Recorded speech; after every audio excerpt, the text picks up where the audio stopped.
Yes? What was that? What? You were like this. I have to pee. Oh, you have to pee? I have to pee, yes. So why don't you go pee? Because I was waiting for you, but we Go can do pee this. now. I'm feeling too much pressure. No, it's okay. We can do this. Pee, well, listen. Want to bring Are you there? the phone with you into the toilet? No, it's okay. All right, Dinah. Yeah. Bottom line, I want you to be honest. Don't hold back. Hey, Pete, how you doing, man? What's up, guys? Wait a minute. I want to know from Pete if he had a good time on his date. Personally, I did have a good time. Okay. You had a good time on the date? Yeah. You guys You went thought to it lunch? went well? And we had a good time. You went to lunch. Yeah. You had some conversation. I was some conversation. Yeah. Then you guys rode the mechanical bull. That Well, was- you did. that was Dinah pretty did. fun. She did, too. She did? Yeah. All right, we got some film. We'll show that. We'll show we got some video. All right, Because I Dinah. just wanted to know his perception of how All right. things went. Dinah, Right. I really want honesty here. I don't want you to sugarcoat it. Okay. How did it go? Well, I did have fun on the bowl and stuff, but I have to be honest that it was really tough. Yeah, I could tell. I didn't watch the video. I listened to the audio of the video. Okay. And I'm sitting there going, there's no way this girl's going to be into Pete. There's no way. First of all, she's cute. Wait a minute. Let me ask And- you something. Did it start out with her being interested? Did he lose her interest or... All right, here's the bottom line. I'm going to teach Pete. This is good I got to hear these tapes because now I know how to work with Pete. Pete could have shit going on. Mm-hmm. Your perception was it went well, Pete? I thought so. Yeah. Yeah, I don't want him... I didn't want him to hear that there was any 'Cause- reservation on her part. 'cause I when- wanted to Maybe know I'm- what he thought. Right, I understand. Could now when you Maybe I'm not seeing it properly. I don't yeah, know. exactly, because you were like That was a good date. you saw her, you were physically attracted, and I don't blame you. I thought she was cute, and you were feeling even love for her, right? Yeah. Yeah. And you left that date thinking that you were going to get a shot with her again? No, I had kind of reservations. What do you think went wrong? I don't know. I can't really put my finger on it. you know? See, now this is with Yeah, your I prompting. can't He's really now do that. seeing. See, I wanted to know. I understand from what you him- wanted to know, but I have that- to cut to the chase. Yes, but I really Yeah. wanted to hear that he thought it was a good date. He thought did. he had a chance. Yeah, he thought he had a shot. Yeah. You thought you had a shot. But I'm telling you, Realistically, no. I mean, it went horribly. I was listening to the audio. It was a terrible date. I'll tell you what, and I'll sum it up for you real quick. Because you haven't had a lot of experience. You're 34 years old. You haven't had a girlfriend. And Dinah, you tell me if I'm right. yeah. Okay. You didn't ask her any questions, man. Yes. Yes. You know, yes. it's not your looks. It's not your affliction with the Tourette's. You couldn't have been any less interested in her. When you're out with a girl and there are such long silences, you wouldn't believe it. Real uncomfortable long silences. Were there? All Pete had to do was pretend you're the host of an interview show. And here's your subject, Dinah. And you're there to hear everything about her life. Right. All you had to say to her was, Dinah, I'm so interested in, your life. So tell me where you were born. Boom. I was born in a small hospital and blah, blah, blah, blah, blah, blah, blah, blah, blah. Okay. But you got to listen. You got to listen because you got to have follow-up questions. And so you conduct an interview with a girl. And this is a great lesson for guys. And it took me years to actually realize this, that it's really not that hard to talk to girls. All you got to do is pretend to be interested in them. Pretend? I mean, be interested in them. Here's a girl in a Think you're wheelchair who's interested. going to go to law school. So what do you say to a gotta girl? be some interesting What do you stuff. say, Pete, to a girl who's going to law school? What type of law are you interested in? Ah. You Here, didn't think of that yesterday? You know, Listen, like this. Here's what you say to her. What made you want to go to law school? Were you intimidated by going to law school? What kind of grades did you have in high school? Was this your dream your entire life to be a lawyer? Was your father a lawyer? Anyone in your family a lawyer? What is it about the law that interests you? Do you ever get frustrated that lawyers have such a bad reputation? Dude, This would have been great conversation. Thanks. she would have been putty in your Oh. hand. She would have said, you know what? I finally met a guy who cares about me. You hear what I'm saying? What Yeah. race would you most like to put in jail? Any question would have worked. Something, Artie. But, Pete, you didn't ask her a thing except you rehashed one time. It was getting so uncomfortable. He finally goes to her again. What kind of music are you into? Which is what we asked her on the show. You knew already. You should have even said, gee, I thought it was really interesting you're into Queen. Because, I've always wanted to see them in concert. Did you ever get to see Freddie Mercury live? Something. What concerts have you been to? Yeah. You went right back to the same question. What happened? You froze up, dude. I did. Were you interested in her? I did. I was just so nervous. And man, you choked. It just You choked didn't on this go one. well. You know Wow. what, Pete? When you want something, you have to get over the nerve. Well, not only that, it got so quiet in there. All they were doing is eating. And Pete's, like Not most the guys who are, greatest eater. he's not the Music or greatest anything, eater. yeah. A lot of food flying all over the place. And right, Dinah? Yeah, that's just part of the food date is the messiness sometimes. But you would have been okay with it if the guy was really a good guy asking you questions. When girls say, I want to only meet a great guy, all they're talking about is some guy who wants to ask him a few questions. Mm-hmm. I'm telling Interested. you. Yeah. All right, I'll play you some of the tape here, Pete. Oh. This is brutal. Painful. Here we go. I'm not so sure if I want to hear it. But No, it's Me good for you to neither. hear. Go Because ahead. if I get you another date, you can't blow it like this. Any question, Yeah. like what kind of gravy would you like on your shirt? What? What Yeah. you got, Pete, you ready to hear this? What? I'd rather go like this with chalkboard, but So, I Go mean, ahead. Don't you want to learn something? This is the Yeah, of tough course. part of the it's a whole part of stuff. learning, Yeah. Yeah. All right, okay. here we go. Medicated Pete. Let me find Let's what do page. it. I got you. I listened to it this morning. I had a hard time with this here. I wanted to just give you a hug and say, Pete, this chick was a winner. You could have had this chick out of her wheelchair, laying there in the bed with those wobbly legs spread, and you could have been inside. This is not a girl who, she ain't too particular. Right, Dinah? I have standards. I understand. But no guy's getting into those pants if you don't ask her a question. Conversation. Yeah. Yeah, I could tell. You didn't even give him your number. She did. You got the number? Yeah. I did because it was kind of an awkward situation. I wasn't sure what to. What to do? Yeah. Yeah. I once gave my number to Charles Manson because of that. It's just awkward. So I said, here. You see, you got the number. But you ain't never. You didn't call her last night, did you? No. No. She's already changed her number, I bet. Your email address too. That's one of those temporary phones. Yeah. How soon into the date did you know it wasn't working, Dinah? Well, I mean, at first I was hoping that I could get him to talk a little more, but I don't know. As we kind of walked over there and it was really quiet, I kind of got the hint that like, oh wow, I don't know what to do with this. It was But weird. Dinah, couldn't you help him at all? Could No, you she just- tried. You'll hear the tape. She Yeah, tries. she She tried. really tried. Yeah. Oh I think dear, And, Pete. hey, I was leaving work. I saw Pete crouched down in the hall with his head down, and Dinah's sitting next to him, and he wasn't saying anything to her. I knew there was going to be trouble. Head down. I should have pulled you aside right then and there, Pete. Right? I should have given you a lecture on how to I was handle getting it. kind of nervous. Is that what happened? Yeah. What are you so nervous about? Because I didn't, I don't know. You thought she was out of your league? No, with the, I don't know. Well, Pete, when What do you you've mean you been don't sitting know? at home thinking about, girls, you've been dying to have a date, right? Haven't you rehearsed this in your You got- brain a million times? Let me ask one question. Yeah. What happened? What do you mean you got nervous? Well, it probably all went back to that staring thing in the hallway Yeah. with the equipment.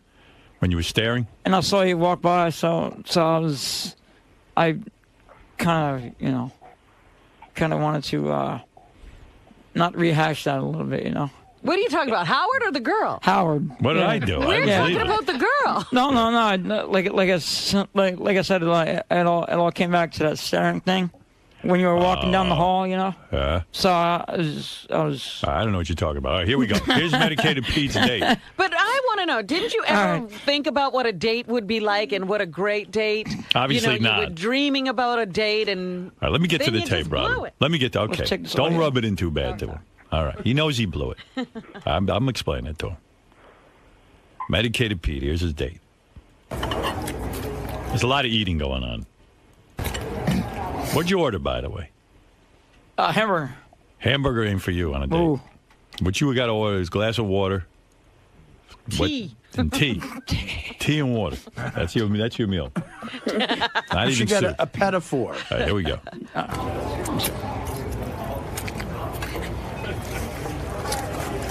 So I wanted to give you my my contact stuff too. Okay, cool. Or you can even, if you have my email, so if you just drop me an email, Okay. then I will have your information. Okay. We'll do that. We'll do that. I'm sorry. That's okay. Close quarters. Yeah. That's when you poked her with your arm accidentally, but at least I What made some happened? cut. He poked. He said he was sorry because he poked her in the arm with his arm. Oh. But at least it led to Was some just a little conversation. tick or something? Yeah.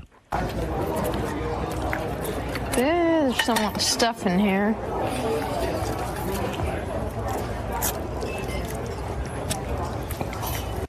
So yeah, I mean it was like that. Like she's eating and trying to get something. So here's some more. Hey, Howard, Yeah. I mean, this is making me sad to say. I think Pete's near tears. Oh, are you? Oh, Pete, you are? Oh, no. Oh no. Pete, I'm going to get your girl. Don't worry. This is a good. She was the warm up. I was Oh, dear. You're going to be fine. Come on. I mean, well, I mean, I don't know. I think I know the whole conversation, but You choked on but I it, guess not that's all. yesterday. Not All yet. right, all right. Are you But- laughing but or crying? If you start crying, I'm stopping this. I'm laughing my ass off. Oh, okay, I good. mean, So only once again, Gary read the situation all wrong. only just because I'm like, No, we You all are did, sad. Howard. The TV guys too. Oh, okay. No, I'll stop talking about it. I don't want to make you feel No, bad. I mean, Pete, do you want to learn? I feel bad at all. I want to learn from this. Come on, Rob. Wouldn't you want to hear every shit date you've been on back on tape? If you want, I'll bring JD in to make you feel better. This is In the good. millions of He's people. worse on dates than you. This is good though. JD's like this. I've been on dates that make this look like fucking Cinderella and the Same Prince. book. No, come on. At least you're better off than JD. Right. JD's like this. I don't care. Whatever. I don't know. What? Listen to me. I got the solution for you. I'm going to fix you. Don't worry. This is going Do to you happen. think there's no chance with Dinah anymore? Oh, no. The Dinah's gone. You don't want another date, Dinah? I could not do another date. Ooh. It was a lot of work trying to, Yeah, she did. keep the conversation going the whole time, and I just don't think I could do it again. I hear That's you. rough. Dinah just put a faster motor on her wheelchair. Yeah. Yeah. Yeah. She got out of town here. Do you have roommates or? No, I actually living at a home right now. Oh, okay.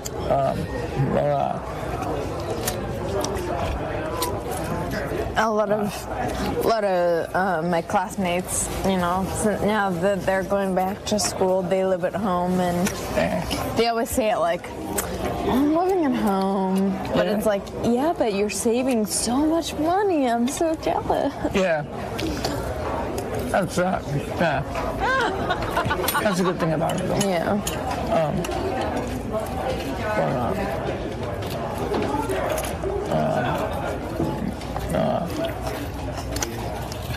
Do you get along with your parents? I do. That's good. What? That must have been some burger. Let's put it this way. It ain't. That was tiring listening to it. I want to just go lay on the couch now. It isn't exactly The Bachelor.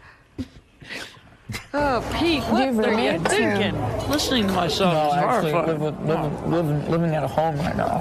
Okay. See, when you look like Brad Pitt, you can talk like this, and you'll be fine. Yeah, the You can girls get away can't with even it. hear you. You can get away with Yeah, it. you can. All right, listen. So, Dinah, I want to thank you. I'm going to now work with Pete a Thanks little for bit. putting up with me, by the way. I think if you worked with him, I don't think it's the rats. I think if you worked with him on some social skills and how to go on a date and how to talk to somebody, I think that would go a really long way, because I think he has something there. He just doesn't really know how to. Work it. Okay, I know what to do, Dinah, and I want to thank you because actually now I know how to. Pete, I got this all figured out. Don't worry. Well, you're welcome. I'm glad I could All right. help you figure All right. it out. Thanks, Dinah. Thank you. All right. Now listen to me. I got this figured out. I got more of this tape, but you have enough of that. Yeah. All right. Listen to me. If you want to see Pete ride the mechanical bull, that he was good at. He did ride the He mechanical. had a There better he is. relationship with the bull. Look at your TV screen. There's Ooh, Pete on the look bull. at you, Pete. I got to say, he's got the cowboy hat on.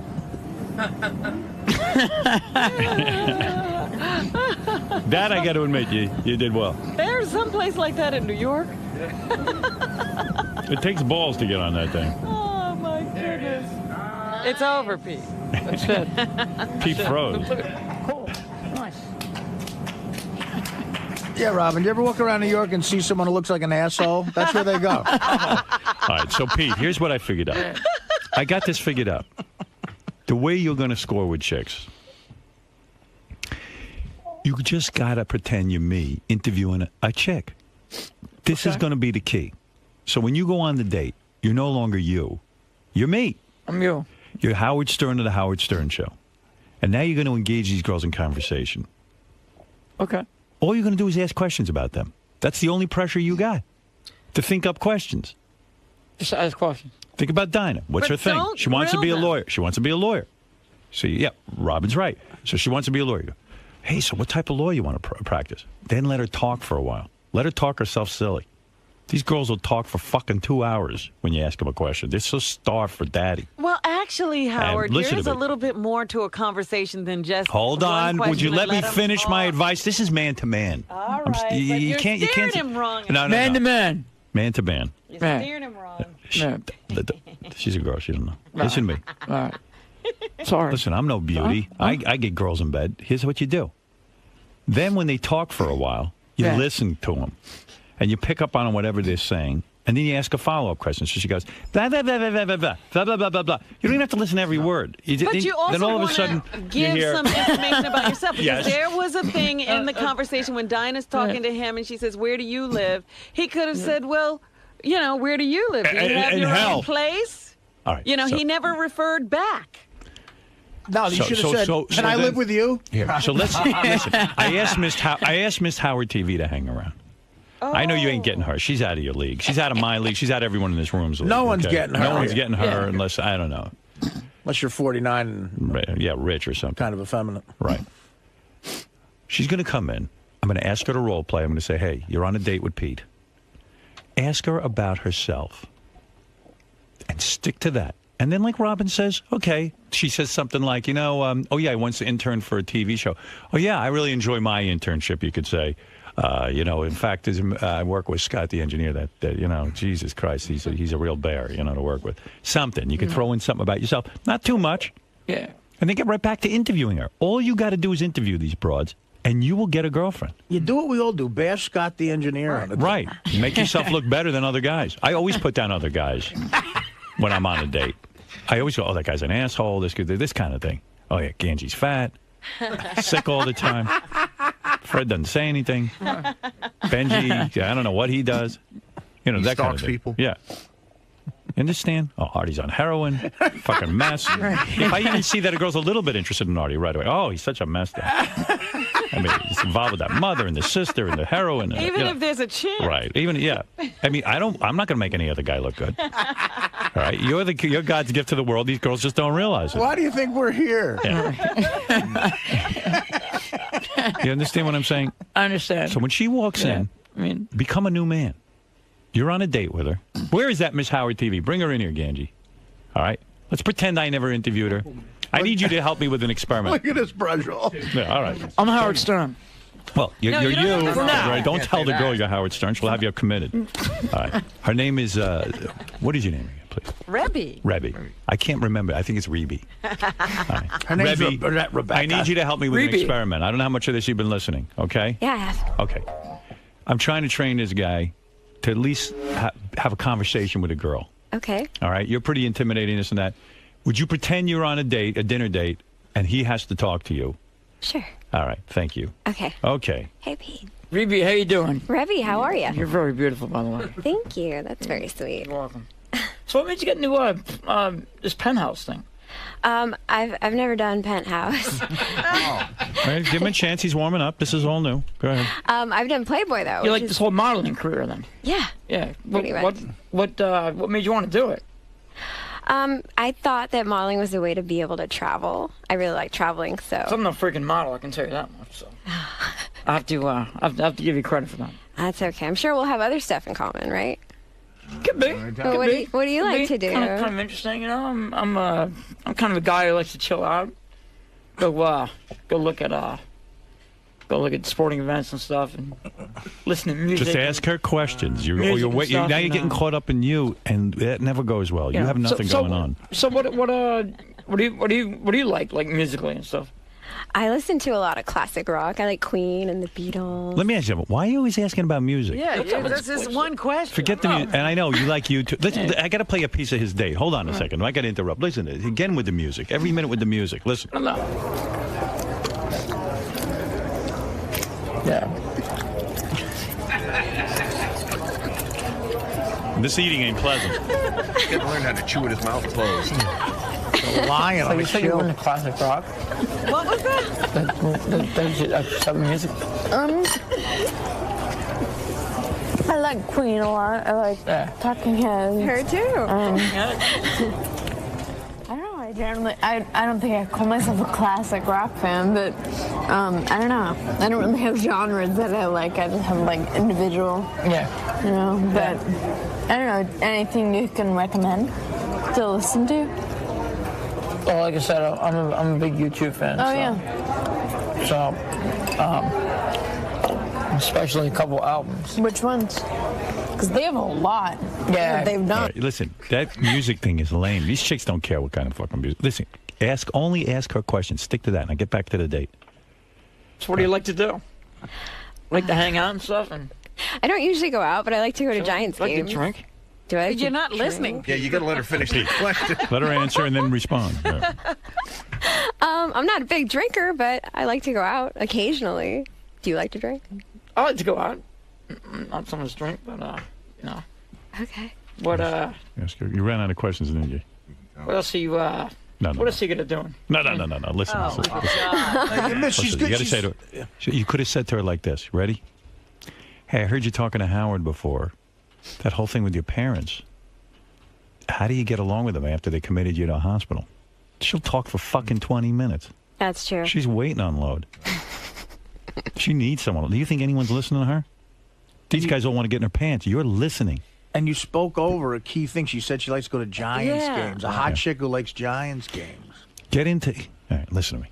We got work to do. Oh, you got to do a lot of rehearsing with Pete. Yeah, you're going to get there. One rehearsal is He was not doing gonna better work. with her than the other day. But it's still like a rat-a-tat-tat. He's just asking questions. Yeah. He doesn't care what she's saying. Ask her how many sacks Tiki Barber had. I was waiting for that. I'm not in the room anymore. I'm going to send you back to your date with her. Okay. This beautiful Rebbe. Now, go ahead. So what made you become a Giants chick? Why do you like the Giants? Now, you don't have to sound so angry about it. I was born in New York, and it's my favorite pastime to go to games and stuff. So you just decided to venture out to the stadium. That's pretty cool. Thank you. That's pretty cool. So why were you in a Looney Tunes bin? Why the fuck are you into the Giants? That's pretty cool. Pretty cool. Why does your mother think you're nuts? It'd be kind of cool if she actually agreed to go out with you after this. Pete, But it ain't happening. what I are don't you think. really interested in? Yeah, what do you like to ask girls about? You interested in her at all? Just about them, you know, about like what you know. You know, here you are. You're a lonely guy, right? You finally got a girl. Let's ask her a few questions. Yeah, what do you really want to know? You got big tits? Outside. Well, looking at me, is there anything that makes you curious? That Oh, jeez. hey now. Oh, yeah. Are you kidding? I'm real curious. I'll tell you that. Pete would be like, "Can I touch you?" Are you real? Pete, all I'm saying is you got to give this some thought. Yeah. I think you're on your way. These girls are telling you you're not hideous. They're not saying it's your looks. They're not saying it's your Tourette's. It's you. They're saying you're not asking me questions. I figured it out for you. Now all you got to do is pretend to be like a lawyer, and they're on the witness stand. Ask them a couple of questions. No, that's what he's doing now. But he's got to listen. See, that's Nobody the thing. wants to be interrogated. It's so hard to listen to a chick. It is. Just That's concentrate part on of it, it. dude. Part of the exercises today Because I'm going to set you up with another girl at some point. I'm gonna. Okay. Don't lose faith. We're getting you laid. But you got to be prepared the next time. That's why I'm having you practice with Rebby here. You're doing good. But no, really, he's not. Be honest with him. What is I'm not it? doing good. You're You're not doing looking good. at Rebby. What's the question you want to ask her? Yeah. Look at that girl. What do you want to ask her? You shave. No. What's it like being perfect? It's like, But that's a good question. What is your question, Pete? So What's is- your do you- question? Say what's it some- like being you? I mean, how do you go about your daily life being so attractive? How about saying that? That's a good question. All What's right, the good. day in Okay, my all right. life? I'm sorry. I didn't mean to step in. Okay. Yeah. Okay, well, a day in my life, I usually get up, check the internet, practice my piano, probably You take. good at piano? Yeah, I actually play piano. What do you like? I play classical piano. My favorite composer is Chopin. Cool. Thanks. Don't say cool so much. Just say Chopin. How's a girl like you learn about Chopin? How does somebody like you get into classical piano like that? Now you sound like a human being. Yeah. That's pretty good, yeah. Or maybe you'd even like to hear her play. That's Yeah. pretty What make you What's your want to do favorite that? Chopin piece? You seem Maybe like maybe I could beat off while you play Chopin. you seem like Do the you play in social the type. nude? You don't seem like the girl who sits inside and plays guitar, piano. That is why piano? Oh, well, my parents enrolled me in lessons from when I was really young, and I actually went to the Fame School, and I wanted to go to Juilliard and pursue music. You look pretty smart anyway, so it looks like you can do that sort of thing. Thank What? you. Pete, Pete, She understood that? Wow. Ask her if she doing likes. better. Ask her if she likes a 13-inch hard cock. No, stop it. Now you Just can kidding. beat All her. right, all right. Might have, Dude. Pete, I got to tell you, take that why out of your Yeah. vocabulary. Yeah. Now, why is a challenge? Why Chopin? No, Take the why. Yeah, stop asking people why they do things. Tell her you have a piano up at your apartment and you want to see her play it. And then try to find some guy with an apartment or a piano. Loan it to you. No, listen, if Ask you her if she likes being stared at. if you could sit through her, That's another one of my problems. By if the you way. could sit through her playing the Staring. piano, man, you're in. All right, listen. Pete, already you've improved 50%.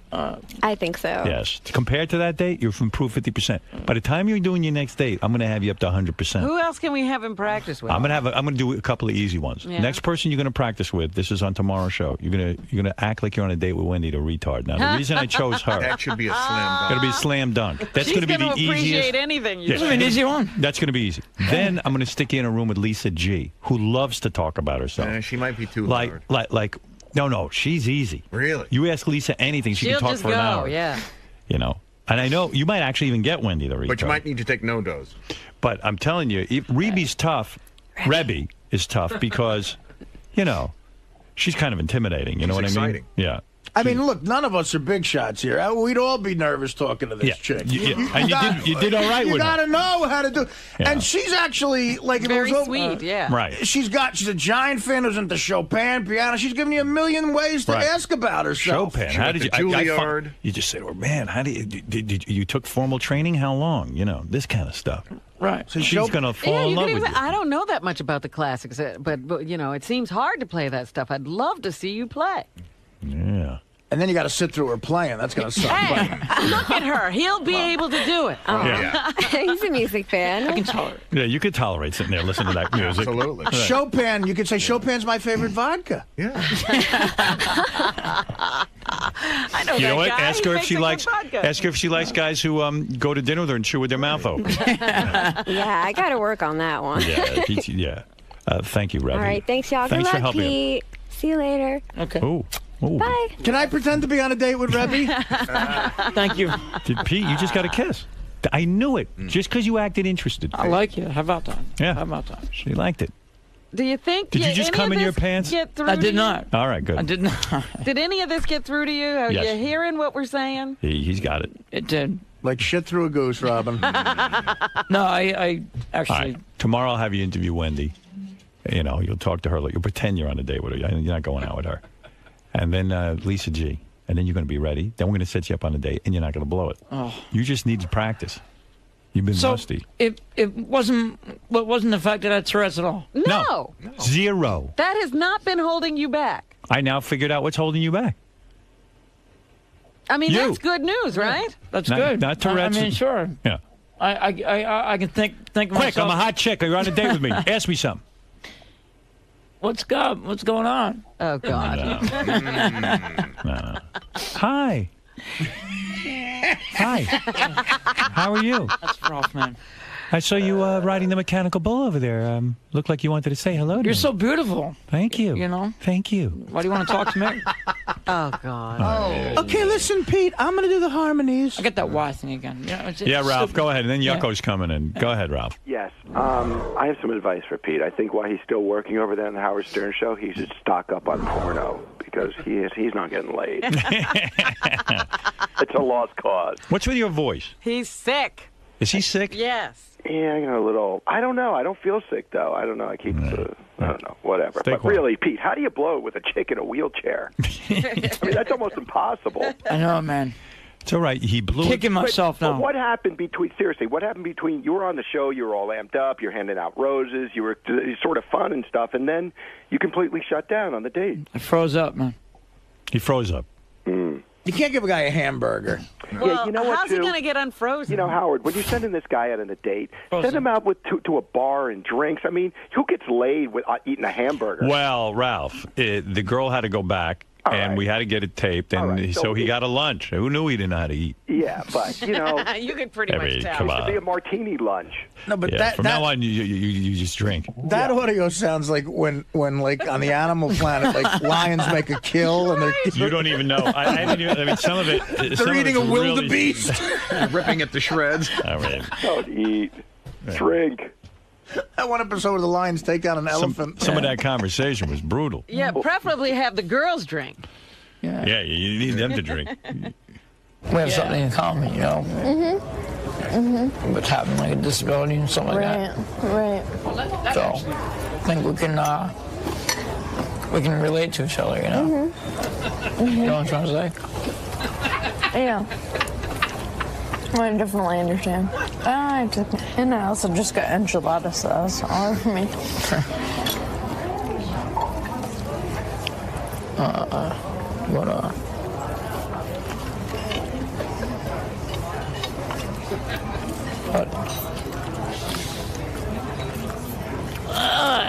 So you said you were diagnosed when you were like 10? 10 years old, yeah. Wow. Yeah. What did you think about it then? Was it hard, or did you not really? Nobody really knew what it was. Yeah. So, yeah.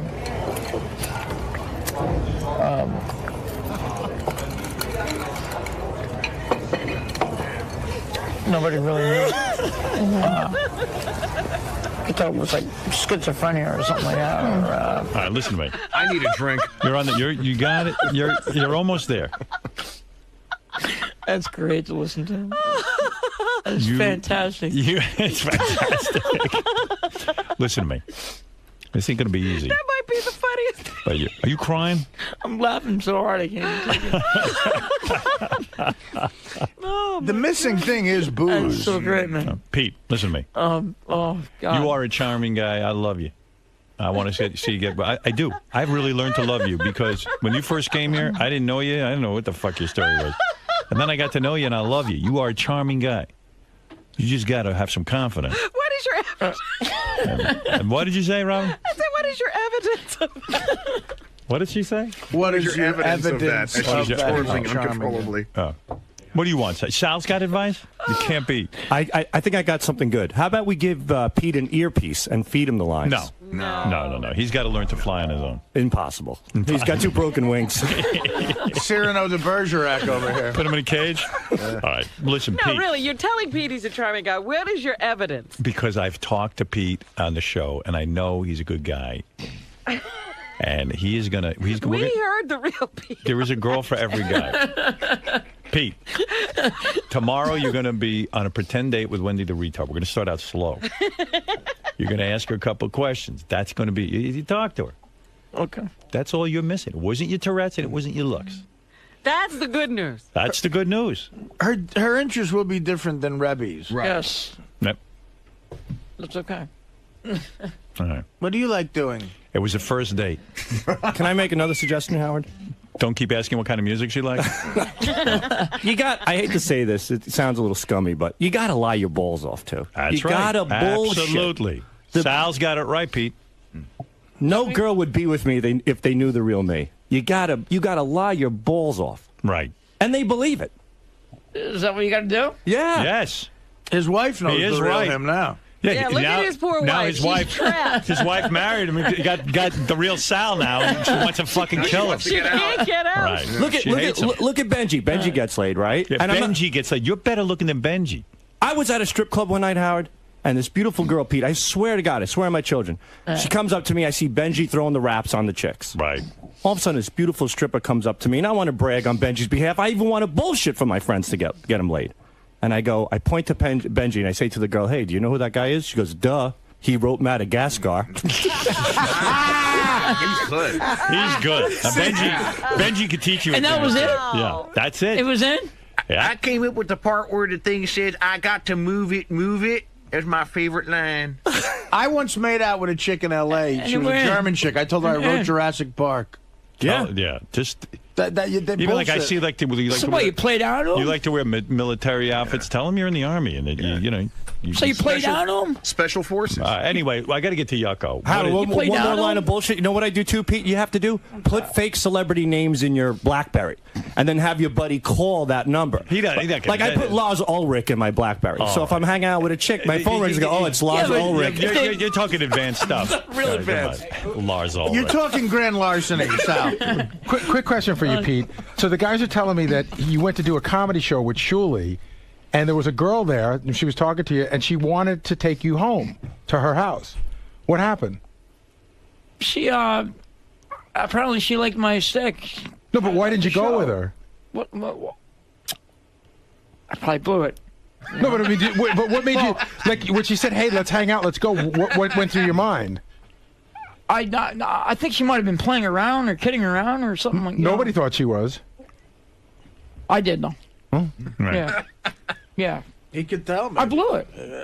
Maybe not. Maybe you saw something there. He said he was afraid to go to a stranger's house, but Well, you want to know what? That's understandable. Get over it. Exactly. You got to get over it. You're gonna have to go. You're gonna have to go to some stranger's house at some point. No, but where do people get laid at strangers' houses? Totally. I've gotten laid at I've met people and they were total strangers, and I gotten laid at their house. You ever go to a house and you were afraid if you were ever going to get out alive? I never thought about it. On the road, he's got a point. Like I've gone to houses with chicks on the road, and they're like, "That's my boyfriend shining his gun." And by the way, Pete, you're not alone. I mean, even Yucko can't get laid at all, and he's here, and he's got a clown outfit.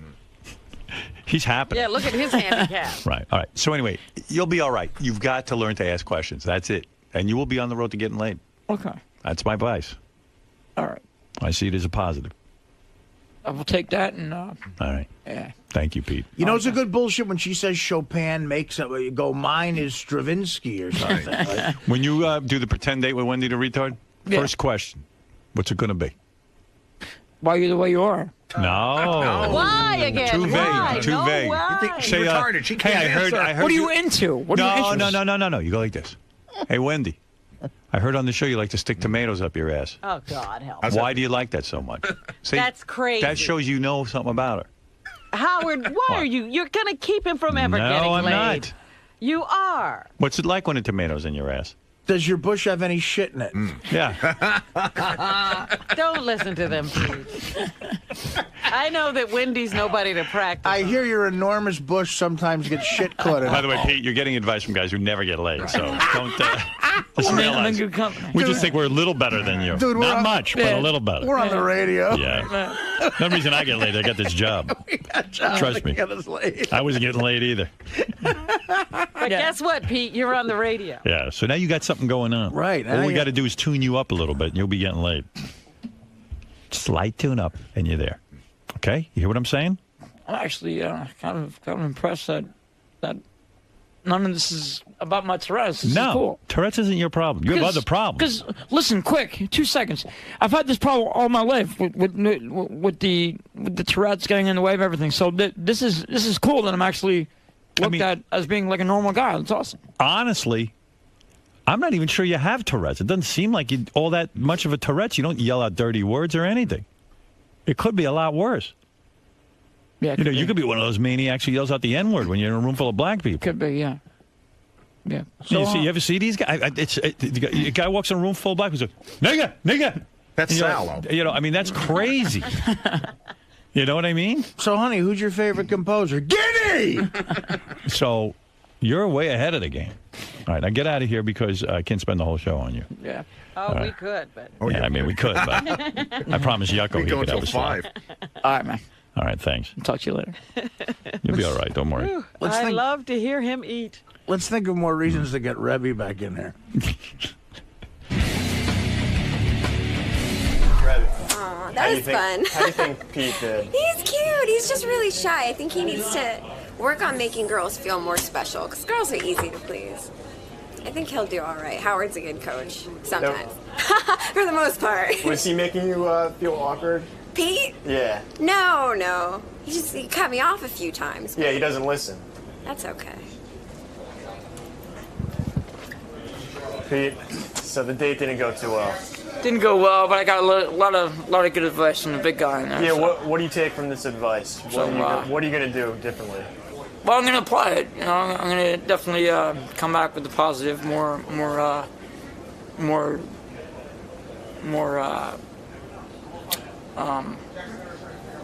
aggressive, you know.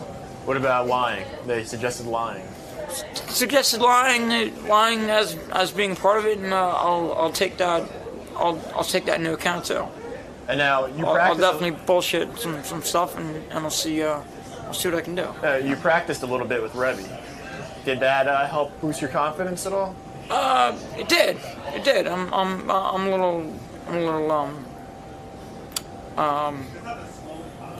little more confident now. Yeah, So. Howard said you're now he thinks you're like halfway there. Yeah, it seems like I can ask the right questions, you know. And fucked up, Pete. It seems like I fucked up. It seems like when Howard said that, you know, it's really probably not your Tourette's. You seem to almost take like a weight off your shoulders. Like I was happy that it wasn't my Tourette's.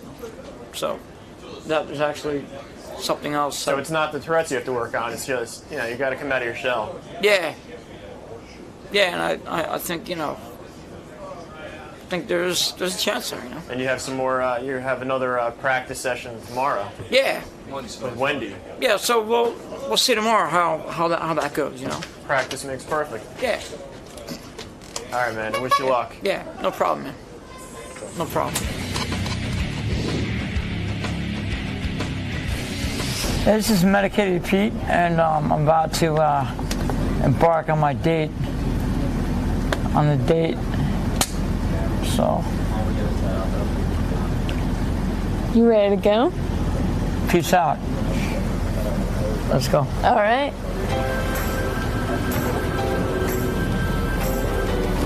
I'm just taking a stroll down Manhattan, and beautiful day out here today. It's kind of cool outside, but you know. But it's nice for November. Yeah, it's actually nice out. It's not too cold, so you know, working out. In Philly, it was like 70 degrees yesterday. Thank you. You gotta. Yeah. You good? Thanks. Yep. You're welcome.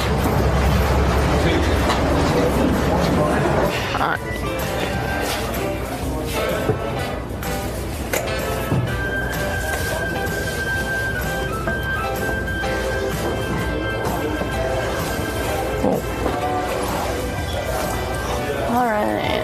All right. There you go. Thanks. You're welcome. There you go. Thank you. And there's our drink menu as well. Enjoy. Thank you. Thank you. You gonna get the monster burger? I think so. Oh. Yeah. Is a half pound a lot? I don't know. I guess like quarter pounder is what. That is a lot. What you always hear at McDonald's and stuff. So. It is a lot. I don't know if I'll be able to finish it. I guess that's why they call it the monster burger. What? Yeah. Cook at all? I'm not a big cook. How about you? I'm a huge cook, but guys never are. So it's not just you. It's everyone. I'm a huge cook. Sorry. That's okay. Like I said, I think I met like one guy who liked to cook ever. So yeah, I'm not too much into cooking. So, yeah. So but yeah. How long have you been skiing? About 20 years. Oh my goodness. Yeah. So long time. Yeah. It's cool. Yeah. Yeah.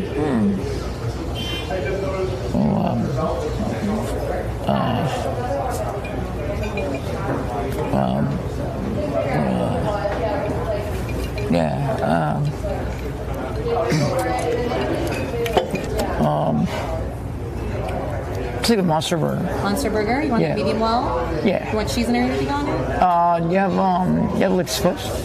We have pepper jack or American or cheddar. American Zoom. Okay. Yeah.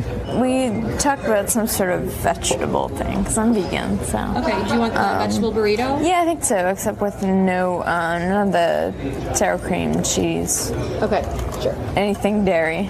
You got it. I went to a huge school and I really enjoyed it, but now that I'm in the smaller environment of law school, I like that a lot. Yeah. So. Yeah. But I think when I was coming out of high school, I just wanted to be like anonymous for a while, you know? Yeah. Yeah. But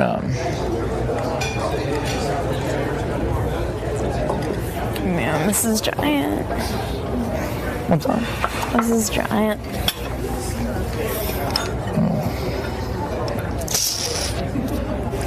So I wanted to give you my my contact stuff still. Okay, cool. Or you can even, if you have my email, so if you just drop me an email, okay, then I will have your information. Okay. We'll do that. We'll do that. I'm sorry. That's okay. Close quarters. Yeah.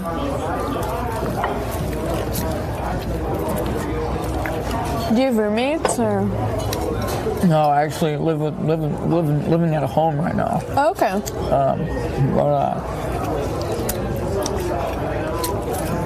A lot of my classmates, now that they're going back to school, they live at home, and they always say it like, I'm living at home, but it's like, yeah, but you're saving so much money. I'm so jealous. Yeah.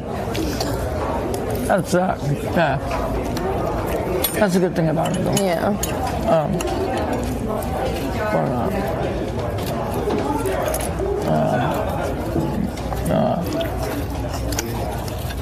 Do you get along with your parents? I do. That's good.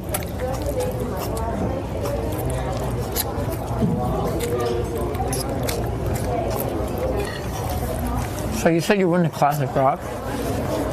That's your type of music? I like Queen a lot. I like Talking Heads. I don't know. I don't think I call myself a classic rock fan, but I don't know. I don't really have genres that I like. I just have like individual. Yeah. But I don't know. Anything you can recommend to listen to? Well, like I said, I'm a big YouTube fan. Oh, so. yeah. So, especially a couple albums. Which ones? Because they have a lot that they've done, right? Yeah, but two of my favorite albums are Joshua Tree and Octane Baby. Yeah, probably two of their better albums. Okay. Is there like stuff from those that I would recognize, like songs that I would know? Yeah. Yeah. I will check those out.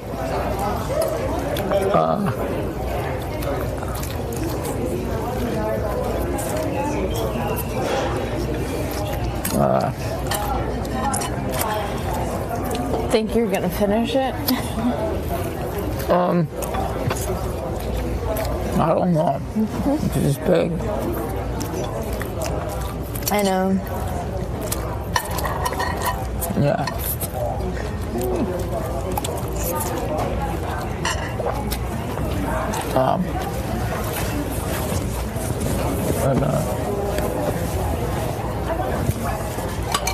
Yeah.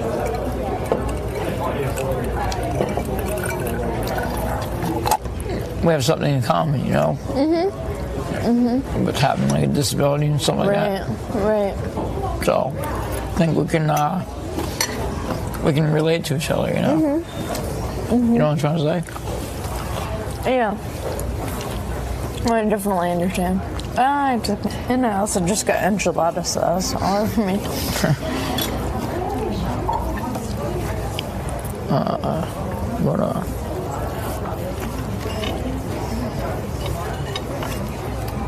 But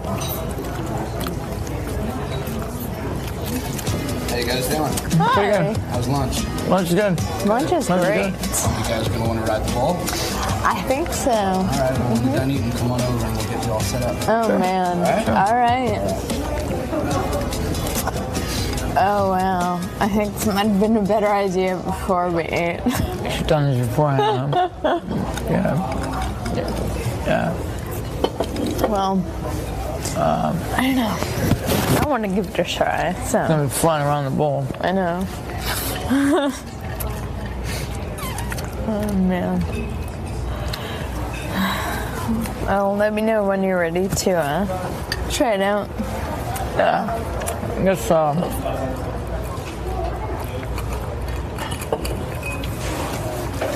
we can go give it a shot. You want it? Yeah. All right. Let's go for it. Yeah. Got it. Okay. Yep. I think so. Just. Can you scooch up on the saddle at all? I can try. Oh, yeah. Hold on. There you go. Yes. You can obviously hold on with two hands. Okay, that would be If you want to ride a real rodeo, you hold on underneath. That might not work well. So that's one way to try it. Okay. All right? All right, thank you. And if and when you decide to fall off or bail out. Decide, yeah. Well, I'm not going to throw you off. Okay, thanks. If and when you decide to bail out, just fall normal. All right. Okay? Okay. Say this one looks on. All right. I don't want to mess up your hair. I know. That's pretty good. All right. All right. Take your word for it. Bull Rider, are you ready? I am ready. I can deal with this. Right? I'm doing good.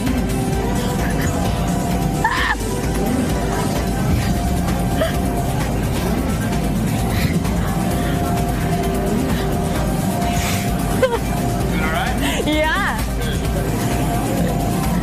I don't think I can do one-handed.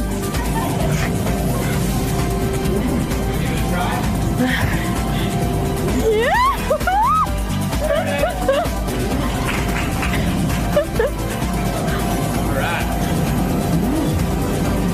Not bad. Thank you. Very good. All right, thanks. You think you can do it? I'll try to give it a go. Want the hat? Sure. All right. You gotta do it up. Get into the look. Yeah. Very nice. Sure. Yeah. Okay. We'll give him a little help. You did great. Thank you.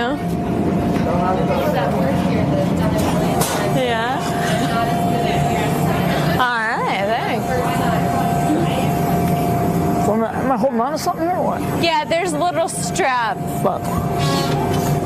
When the bullhead is up, you lean in. When the bullhead is down, you lean back. That's it. When the bullhead's up, lean in?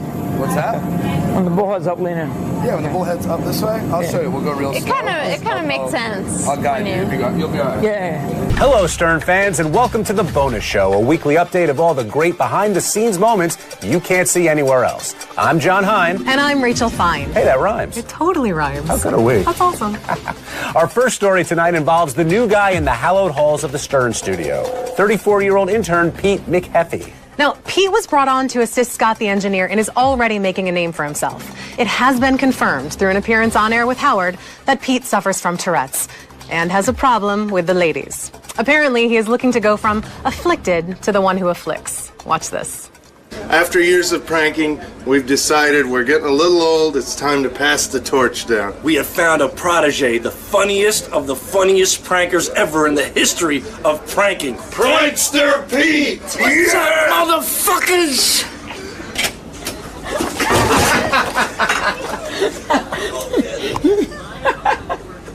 Your asshole, isn't it? The fuck are you laughing at? Who told you to do that? I don't know what the fuck's going on. Who the fuck told you to do that? Fucking old dipshit. They told you to do that. And you did it. You gotta fucking pick it up, man. You might as well pack your bags now then, if you don't fucking pick it up. Kick his ass, Pete! He's getting Pete!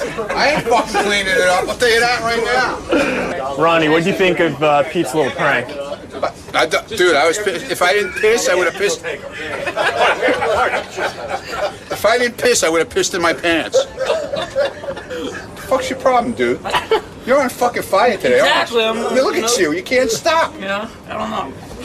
What's going on with you, man? And that, my friends, is how a prankster is born. Good for you, Pete. Yet another person on the staff to harass poor Ronnie. You know what? If you have Tourette's, this is the right place to be. And we can't have enough people harassing poor Ronnie. So true. And speaking of harassing poor Ronnie,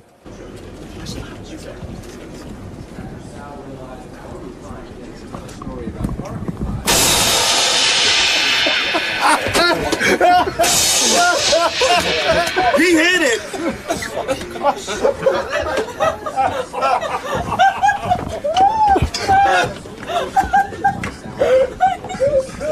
All right, man? Fuck out of here. Get the fuck out of here. I'm sick of you motherfuckers. Fucking sick. well, Rachel, unfortunately, our next story is no laughing matter. Rumor has it that longtime Stern staffer Benji is carrying the herpes disease. Benji wanted to set the record straight, so he invited our cameras to his doctor's office to reveal his herpes test results. Not only am I negative, from what I know, I'm one of the few men in America that are negative for both.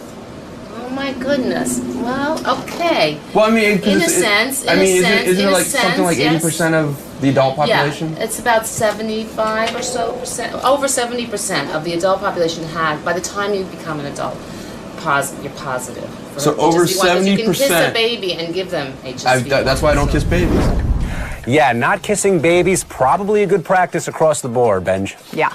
Rockers AC/DC visited the show this week, and longtime fans, Richard and Sal, attempted to pay tribute to the heavy metalers with a serenade, only to be shooed out of the studio by Howard. Here's what you missed. Gary, we're practicing for Name That Tune. Okay. We'll do a tribute. Ready? You ready? Guess Name That Tune. Just for AC/DC, ready? Right, Cock rock. You gotta look, Gary. You gotta watch. Ready? Go.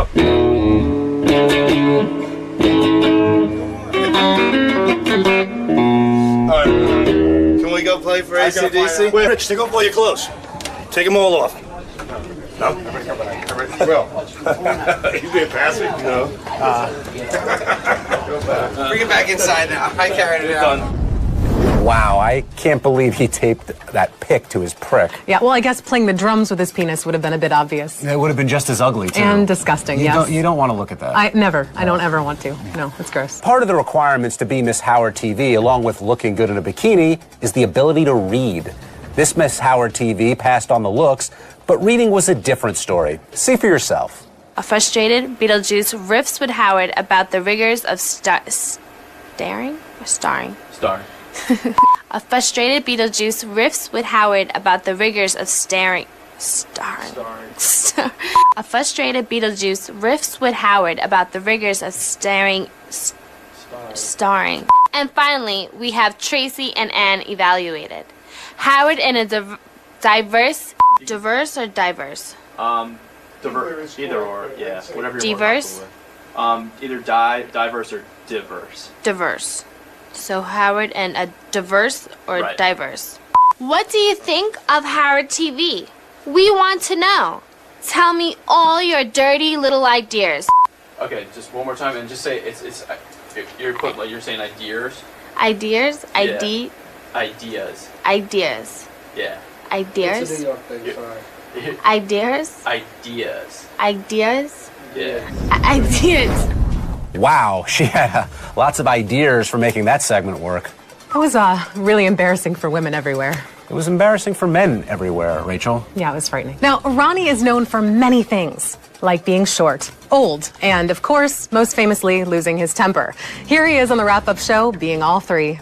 Ronnie, before you were here, we were talking about your reaction as compared to Benji's reaction this morning. And the way you reacted to, I guess, were you upset by being the shortest member on staff, or was it what Sal was doing to you? What are you talking about, the shortest member on staff? I'm talking about what happened on the show. Fucking Shuley's shorter than me. Didn't you hear? Was your hearing? I did, but I thought you were taking off your shoes. Shuley was taking off his shoes. And he was shorter than me, okay?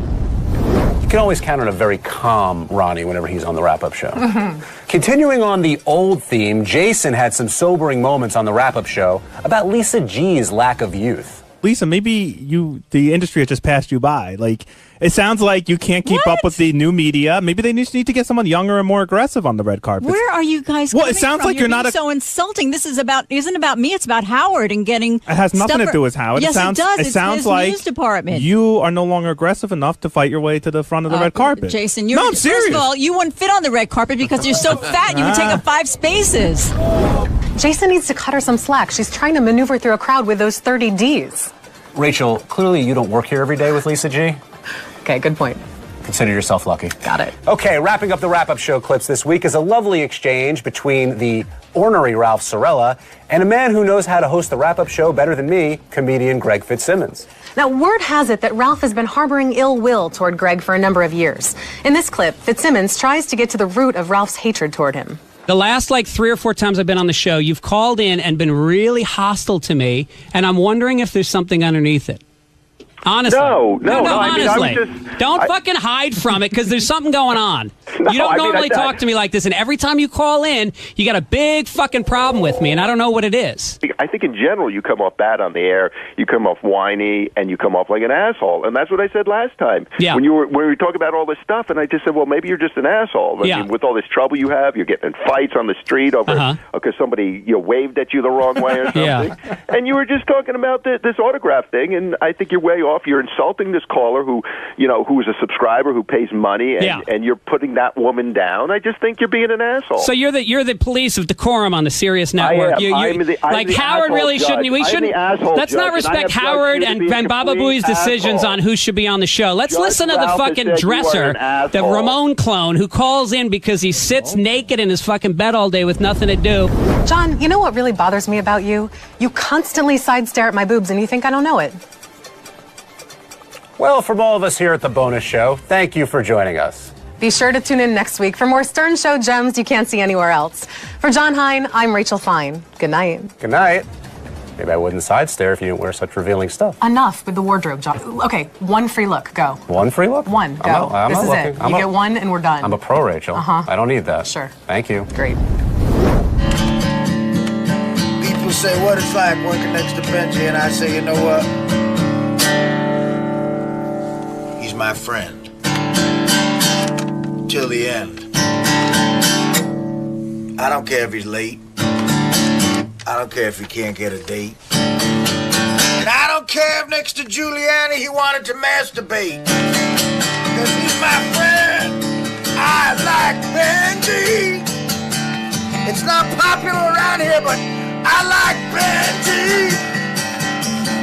He's my friend till the end.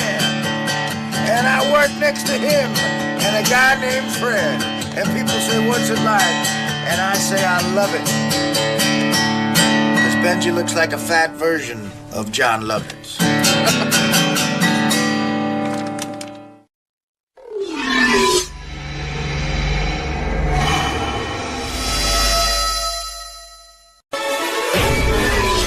This is a Howard TV original production. Here's a taste of what you have to look forward to. On this episode of The Bonus Show, Ronnie gets busted for snooping around Howard's office. Why in his office, man? Looking for a newspaper. Along with being girlfriendless, JD is also a slob. I gotta fucking clean it up. Gary checks the mailbox. That's actually an excellent question. And Colin Quinn discloses some fruity information. I saw West Side Story last year. I'm not ashamed to say it was amazing.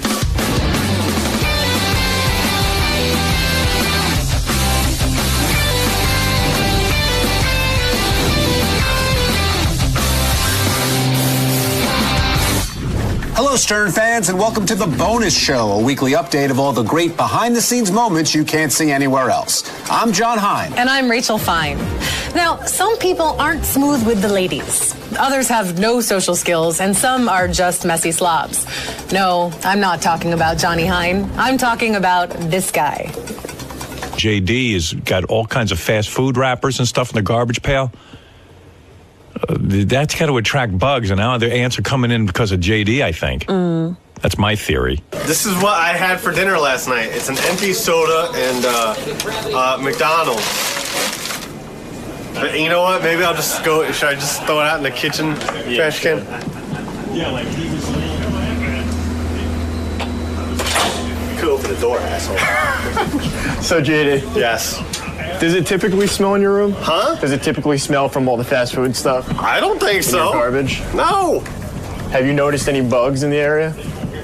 Not like a lot, no. Does it look like a bug could live in here?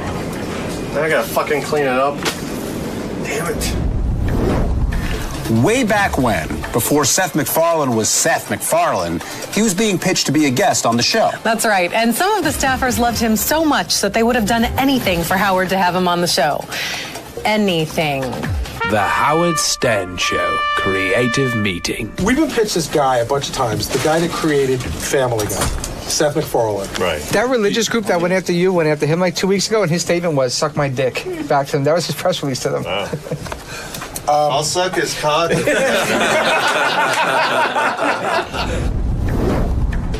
think that's like the 10th time that Richard's offered to suck a dick. I'm just saying. Well, 11 if you count the time he wanted my ice cream. Super. That image will haunt me. But not as much as Gary's pitch haunts him. It's a letter from the mailbag.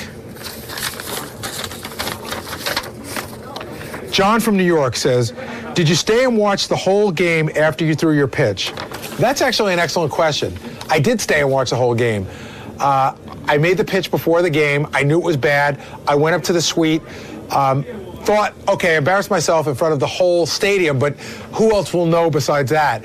Then around the 4th or 5th inning, I was interviewed by one of the guys on the Mets, and they showed it during the Mets game, and I still thought to myself, well, how bad could it be? Stayed for the whole Mets game, went home, still didn't realize how bad it would be till about 6:15 that night. I got a text on my phone from my buddy Booker, who said, oh my God, turn into Channel 2, they're showing your pitch. And that was really the first time I started to understand that it was bigger than that. So I stayed for the whole game and actually managed to, on some odd level, enjoy it. It's always the people closest to you that you can trust the least. That's right, John. For instance, the person who's supposed to protect you might be the guy who reeks of mambo and snoops around your office while you are on air. I'm in his office for a reason. Steve Langford's trying to get out of the bit, too. Don't worry about it. Why in his office, man? Looking for a newspaper. He was in Howard's office. Yeah, exactly. Oh, my God. You allowed to be in there? Yeah, I'm allowed to be in there. Yeah. JD? JD's not. What do you mean, no? Tell me what I'm allowed to do and what I'm not allowed to do. I'm just looking out for Howard's best interest. You know, someone in there, and he doesn't know about it. Yeah, God knows what Ronnie's doing in there. If I'm not allowed in there, then who's allowed in there? You know what kind of creepy things he could be doing in there? A lot. You're telling me. Hey, John, do you think flexible strippers are sexy? Well, I'm married, Rach, so unless that flexible stripper is my wife, I have no comment. You might have been better to just say nothing there, John. This next segment is aptly named Blast from the Past. That'll make sense in a second. The Howard Stern Show's Blast from the Past. Okay, what I was saying, I do some wild push-ups with my legs behind my head, and I can fart each time I do a push-up. I'll show you in the green room. Really? Yeah, it's amazing. Howard will love it. Okay. Want to see it real quick? Sure, why not? Okay, check this out. Let me load up first. Okay. She's working. Okay. Okay. Oh dear. Just about dead in this country because think about it. You can talk about power. Whoa. But that's. I see. You understand what I'm saying? Yeah, I do. I thought of that last night, so I got to bring that up too because farts do have control. You know what I mean? So you think you could do that over, like if this guy was laying down, you could do it over his head? Yeah. All aboard! Dare I ask, all aboard what? All aboard the wrap-up train. Next stop, wrap-up show. All aboard. Here is yet another clip of Angry Ronnie. Woo-hoo. Uh-oh, Ronnie's here. Dude, you're an asshole. That's all I got to say. I got no time for you. But you're a moron because you won't even tell anybody what you do for a living. You're still a fucking asshole. You know what's so funny about you last week? He's gone. You kept calling, you know what's so funny about you, and this is really good. He left. When you were calling... He's gone. Kenny walked out. Kenny, he's not listening. He walked out. Colin Quinn stopped by and proved that he's so secure in his masculinity that he could speak freely about his love of musical theater. Howard loves music. If Howard saw, I saw West Side Story last year. I'm not ashamed to say it was amazing. What made it so amazing? I'm not going to say it. If I was going to, the dancing. Can I tell you something about that movie, by the way? But I swear to God, you should see it. What do you mean? I mean, I got to see Promises at the Matinee. No, the dancing's like amazing. Like these guys are like, they look like gangsters because they're all like ripped now. You know, like nowadays, in the old days, nobody worked out when the movie came out. But they're just like jumping up and like, you know, it's like throwing kicks. It's really cool. So you're admiring the guys' bodies as they dance? The gentlemen were really well defined. And wrapping up the wrap-up show is a cute professional wrestling memory from Richard Christie's youth. How big of a wrestling fan were you? Oh, in the 80s, I was a huge fan. I used to go see it in Pittsburgh, Kansas. They'd have WWF, and I even pissed off Virgil, Ted DiBiase's bodyguard when I was a little kid. How did you get under Virgil's skin? Well, I used to go down with all the little kids would line up where the wrestlers walk in so you could pat the wrestlers on the shoulder. And I used to never trim my fingernails when I was a little kid. Like, they were huge. Like you trim them now. I'm filthy. Well, now I get manicures and pedicures, but that's another story. But so I went down and I tried to pat Virgil on the shoulder, and I accidentally cut him with my fingernail. And he stops on his way to the ring, points in my face. He goes, "You little fucking piece of shit, I had to beat your ass." And I was so shocked, and I was frightened as hell. And then he just walked away, and then every little kid gathered around me and started patting me on the back. They were like, "That was the greatest thing ever. You pissed off Virgil." My takeaway from that is sheer befuddlement. Richard rarely showers, but he gets mani-pedis regularly. It's interesting. And my takeaway is the fact that there was a wrestler named Virgin. That's cool. His name is Virgil, John. Then that's not as cool, and I have no takeaway. Hopefully the viewers will have some takeaways from this episode. For John Hein, I'm Rachel Fine. See ya. Virgil isn't that tough of a name. It's like Francis. It's like a Greek god, like a Virgil. It's a tough guy. No. You know what? Say it to the wrestler's face. How about that? Virgil? He's calling you out, Virgil. No, I'm not. He called you out. I'm not. You've been called. Take on Bob Backlund, though. I don't know who that is. Superstar Ken Patero. Virgil? Chief Jay Strongbow? Can you deal with him, please? He's the only person alive that still eats Fig Newtons. Good line there, buddy. Now, if you just delivered like that on your date... Wow. Damn. Fucking stud Mc... Well, whatever. Yes! Fuck you, Steve. I love you, Judy. Don't worry about the camera. All right, Chris, the order done.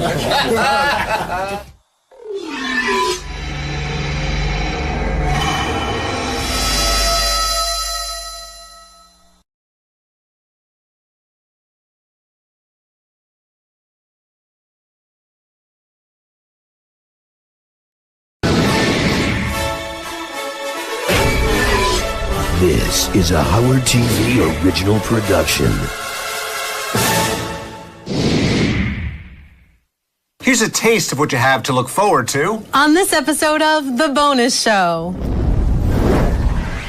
This one has its own zip code. Why do you have a zip? I don't know. Maybe some oil got impacted in my skin. I don't know where it is. Just tell me where it is. Hey, someone hairier than Jason Kaplan. October's Miss Howard TV fits right in. This month you'll see shows with the Stern Show. All right. And apparently Will is in need of attention. I'm wearing a mask for you, Johnny.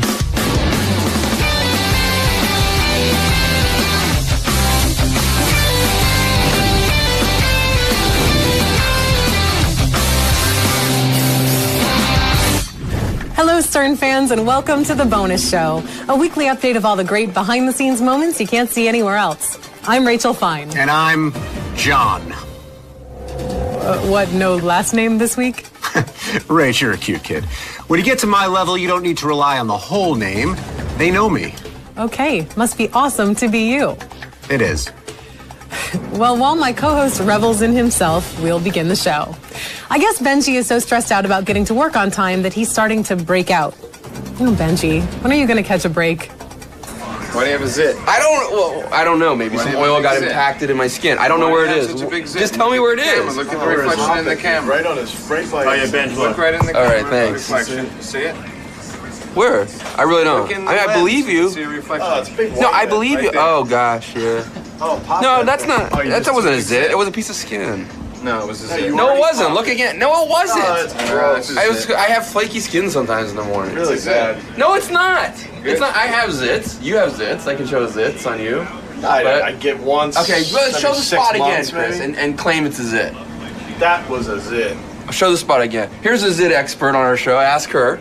No, she used that's to work dry skin. That's he just had a big- irritated skin. he just had a big It was white zit. pus mark. No, I didn't. No, then where is it? You I walked in this morning. just you wiped looking it like off. that. You have dry skin. I have dry skin. Combination skin or dry skin? Rosacea? Maybe. Could be rosacea. Techno Beaver doesn't have to worry about unsightly zits. You know why, Rach? Why, John? Because he's covered in hair and because he's a beaver. Now, I imagine beavers also have low stress, so they probably wouldn't be prone to breakouts anyway. I mean, how stressful could it be to build a dam? You got the wood. Okay, here is Techno Beaver.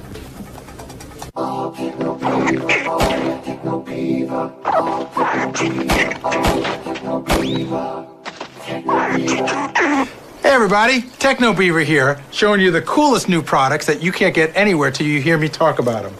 So, here's my digital camera. That's not the product I'm talking about today. How many times have you gone out to a wedding or a party and you come back and you take all these really cool pictures and then they just sit on your memory card? They don't do anything.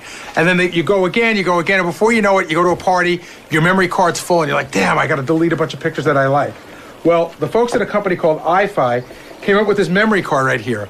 This memory card is a wireless memory card. What it does is it hooks up to your network at home, and when you come home, well, first of all, you put it in your camera. I'll show you how easy it is. I could, hold on. Not easy opening shit with pause. Ah, there we go. And you can see, here's the card.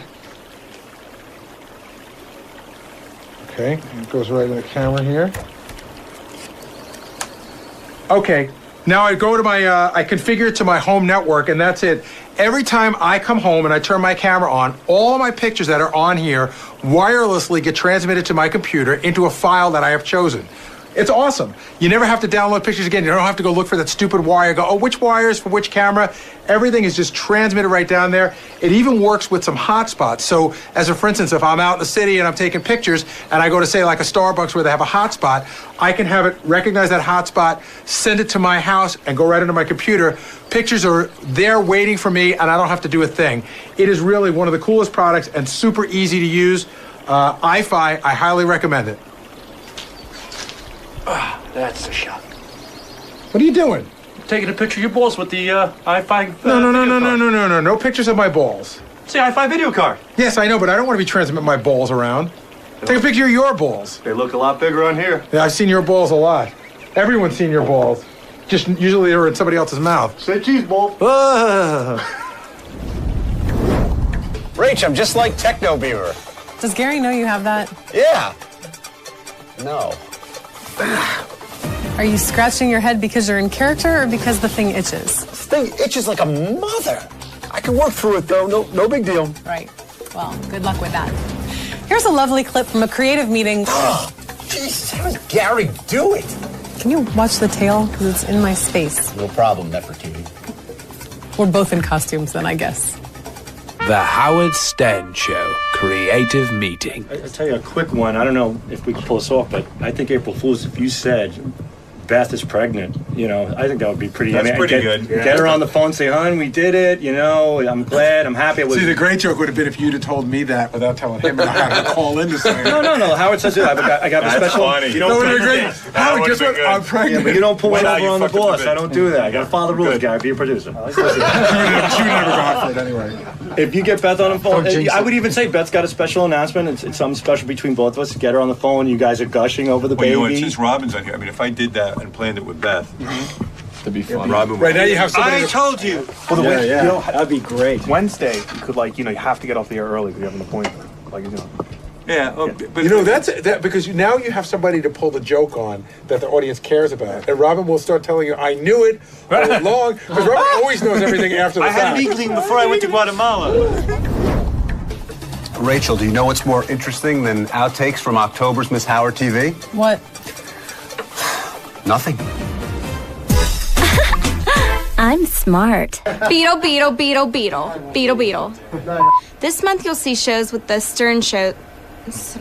All right. I gotta get past that Pinocchio. Not Pinocchios. This month you'll see shows with the Stern Show staff, like Ganji gets. Yeah, that's weird. I can't get that.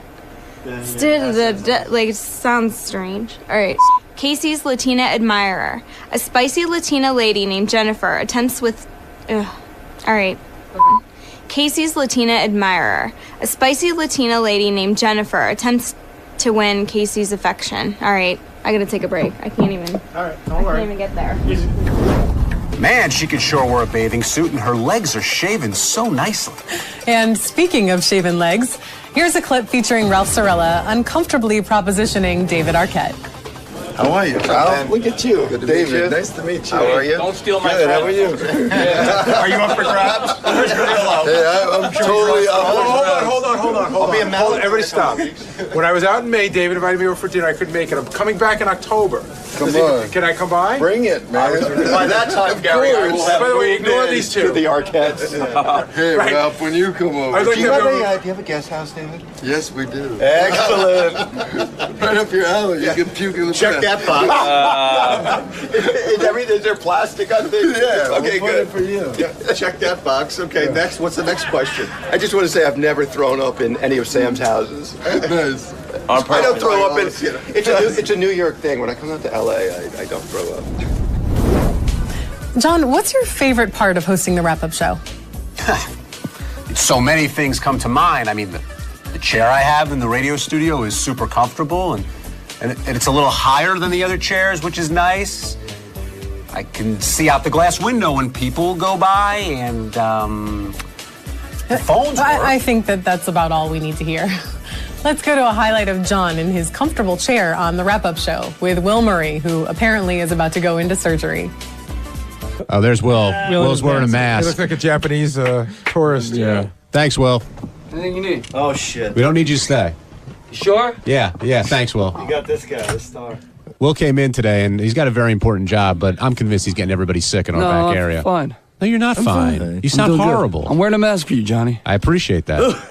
Oh, I'm out of here. you sound. I know. I'm right in the middle of a sick sandwich. I got Ganji on the right, Doug on the left. Oh, Ronnie's in good. He just talked into that thing. With a mask on. He had a mask. So what? I think Will is onto something here. It's a little hard to breathe, though. You can really smell your own breath. Oh, this is heinous. I'd rather be sick. Do I really have to wear this thing? Well, if you want to hyperventilate and pass out, I hope you do. As Larry David says, the only two people who wear dark glasses inside are blind people and assholes. Smells like an asshole. That's your breath you're talking about. Why are you wearing sunglasses? Exactly. I was just outside. It's very sunny. But you're not outside now. Well, I'm trying to be cool. I'm in the Secret Service, okay? Is this an image thing? No. What's the secret? It's the first time I've had them on. What do you mean? Is this an image thing? You're wearing sunglasses inside. You look like Teddy. I put them on because he has. Oh, you're full of shit, Teddy. You wear them inside all the time. I put them on because you have them on. Dude, you walk in all the time with them on. Admit you think it, you're you have fucking cataracts. Cool. You think Admit you're it. fucking cool in the morning. You wear them every morning. You come walk. Why would you wear them in the morning? No, I get in from work. I still have them on because my glasses are in my backpack. So Well, this morning, my glasses are fucking broken in half. And I walk. I Whose just fault came. is that? And I just came in from outside, and I put them on, and I never took them off. Okay, I'm like you. You're waiting for. And I left my glasses in the car. Is that all right? Geezer eyes to adjust. Yeah, that's a right. lot Go of. fuck yourself. Okay. Oh yes, JD Harmeyer. Did Ronnie wear those glasses the entire time in here? Yes. How would you describe the way Ronnie looks in those glasses? Like, I hate to say RoboCop, but I don't know. It was just weird. It was like, I don't know. It was just funny. I asked him why he was wearing the glasses inside, and he got offended. Well, listen, I'm not a fan of anyone wearing sunglasses inside. It's a quality that I'm not very fond of. He kind of looks like, you know what? He looks like he's missing his dog. You know what he looks like? You're right. Oh my God. He looks like that scene in The Lady in Red where Charles Grodin says, "Let's go do the blind man." That's what he looks like. He just got back from an eye doctor. He looks like Weekend at Bernie's without the guys holding him up. Here's a great wrap-up show highlight featuring a guy we call Baba Booey and my carpool buddy, Sal. You see? You're not blind, so I guess asshole is what it is. Talk to me, Goose. Sal had somehow convinced me that he could make money in the stock market. And Stuttering John goes, "I'm telling you, this guy can make money, can make money." So I remember I went home and I talked to Sal off the air and he goes, "Listen, I'm telling you, I know I make fun of you, but I can make you money." So Sal and we filled out the whole form. And I remember I gave him my home address and my phone number and I gave him a bunch of stuff, but just the bare bones. Right.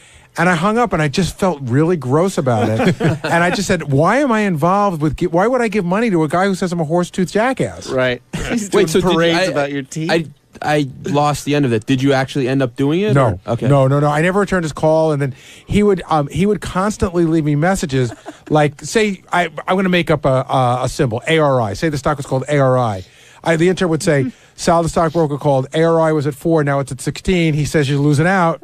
Would those serious stock calls be in between the ones where he's goofing on you? So is it like you check your machine? Right. The horse-tooth jacket? Seriously, ARI, sell now. Right. Was that something like that? But that's what it was. I'm like, what am I doing? Well, that's all we've got for this week. Thanks for watching. For my busty beaver, Rachel Fine, I'm John Hine. We'll see you soon. Guess I walked right into that one. You sure did. That's fun, though, right? Yeah, I kind of feel like a 99-cent Disney costume character, but I'm having a good time. Well, you look cheap, but it itches, though, doesn't it? Actually, no. That's just you, John. Oh, come on. Don't fake it. It doesn't itch. I love it. I'm terribly comfortable. You're a nice beaver. Thank you. Best beaver I've ever seen. Thank you. You're welcome. You're welcome. Look good. Thank you. I appreciate all the feedback. Thank you. Damn, you're one fine beaver. Oh, my God, with the beaver jokes. Can we do, like, Techno Rabbit? Beaver smells good. You shave it? And scene. Thank you. You like those black and white cookies, eh? Man, I like them, but they don't like me. They don't want me touching them, you know? You're the dude, man. Thanks. So there. 1 minute. They can all go fuck themselves. I got my own black and white cookie. Cookie Man. Yeah, see? See? Oh my God. Oh my God. Oh my God. Take a bite. I don't want to take a bite. Why not? Because it's a special cookie, man. Okay, gave it to me. Maybe Courtney bought it and gave it to him to give me. Who knows? You never know.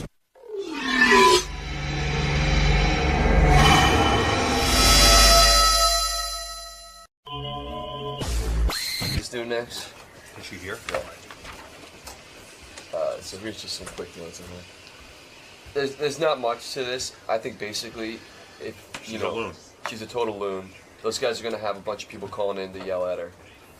You know, she's really angry at them for pranking her. I'm sure she's gonna scream at them.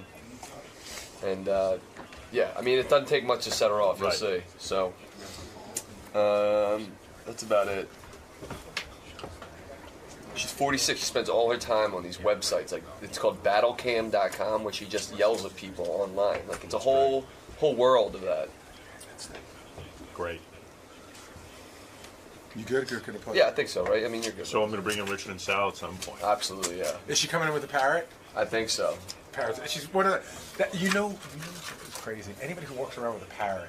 Is that what it is? A parrot? Or a Whatever bird. the bird is. It's saying, "Please look at me." You know, it's like the guys that walk around Central Park with snakes. You ever see those guys? They always have like snakes around them.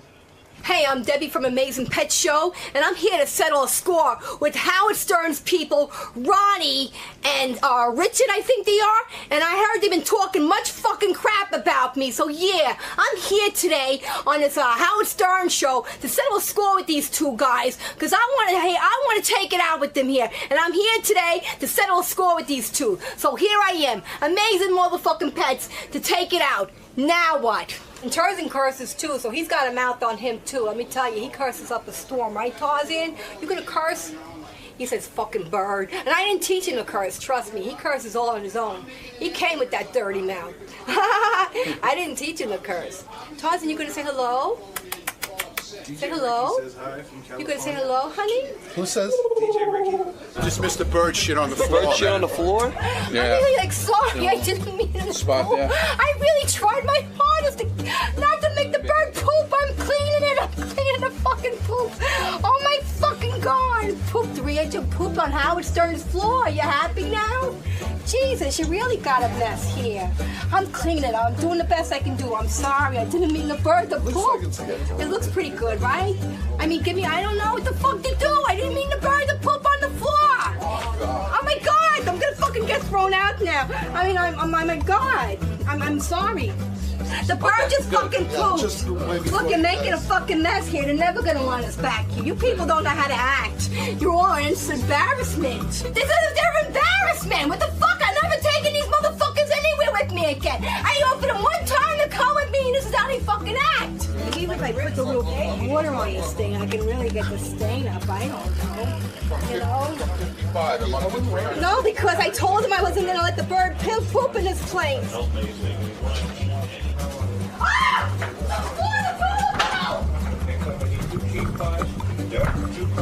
Oh my fucking god! Stop filming me! Stop! What the fuck is going on? Fucking lunatic you brought in here. I'm worried about Jeff the drunk.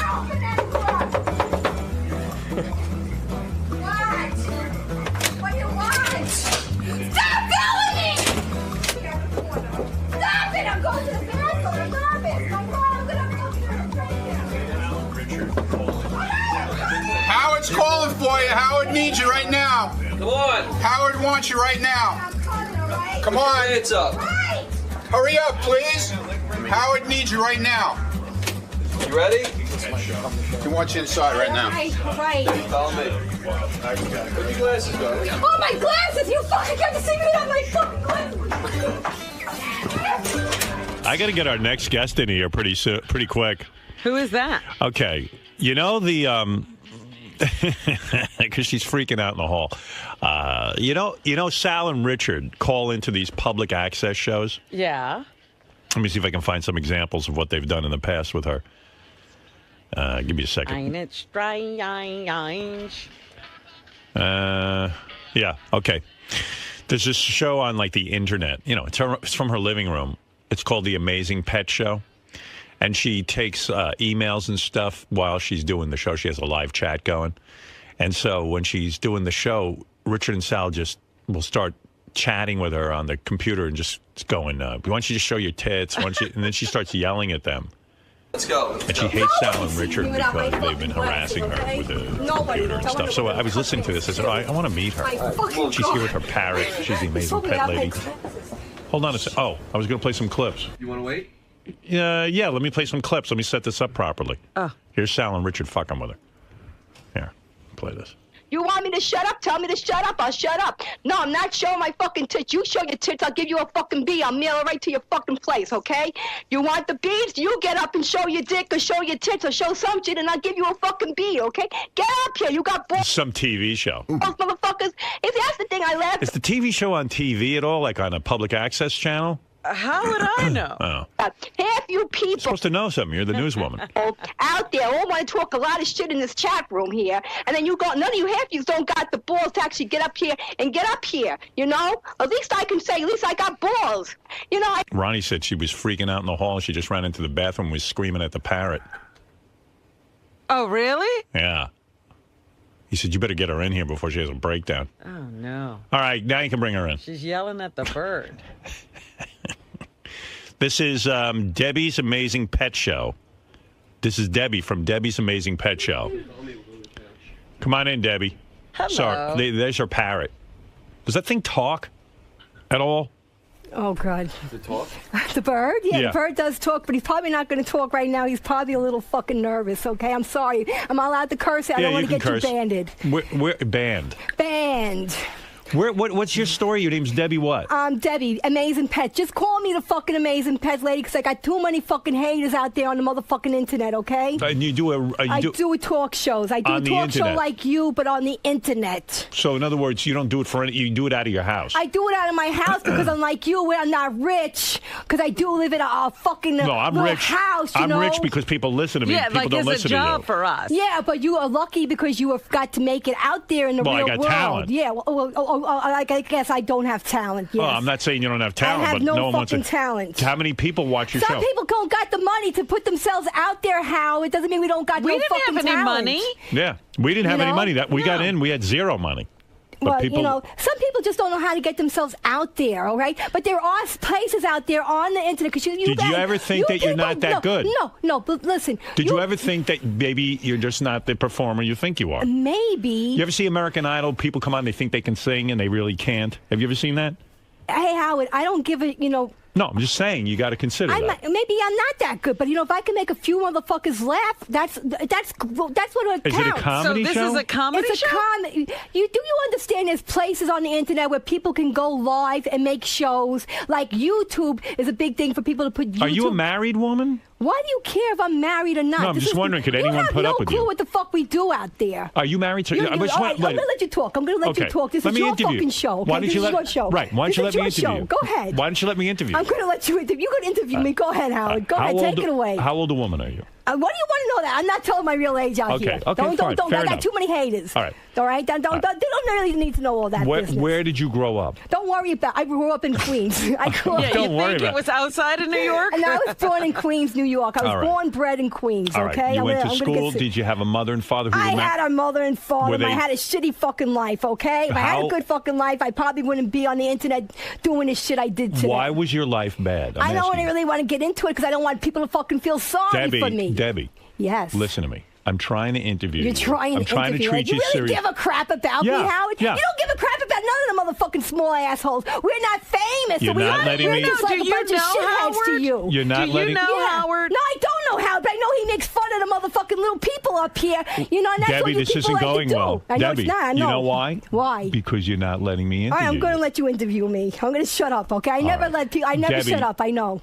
A lot of people think you're a little eccentric or crazy. I know. How many pets live in your I apartment? don't have a. I don't live in an apartment. Number one, okay. In a house. You fucking got this information All from right, this Sal listen and to me. Richie, whatever the fuck they are. All right, listen to me. Okay. Calm down Calm and listen down. to me. Is she like this all the time? No, I'm not. All right. Are you on medication? No, I'm not. All right. Have you ever been institutionalized? No, I'm not. Have you ever been diagnosed by a psychiatrist? No, I have Are not. you bipolar? No, I'm not. Are you mentally ill in No, any way? I am not mentally ill. My fucking God.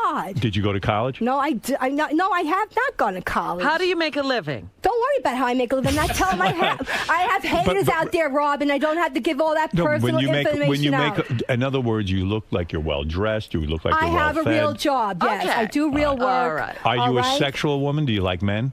I don't. I'm not sexually right now because When I is have. the last time you were with a man?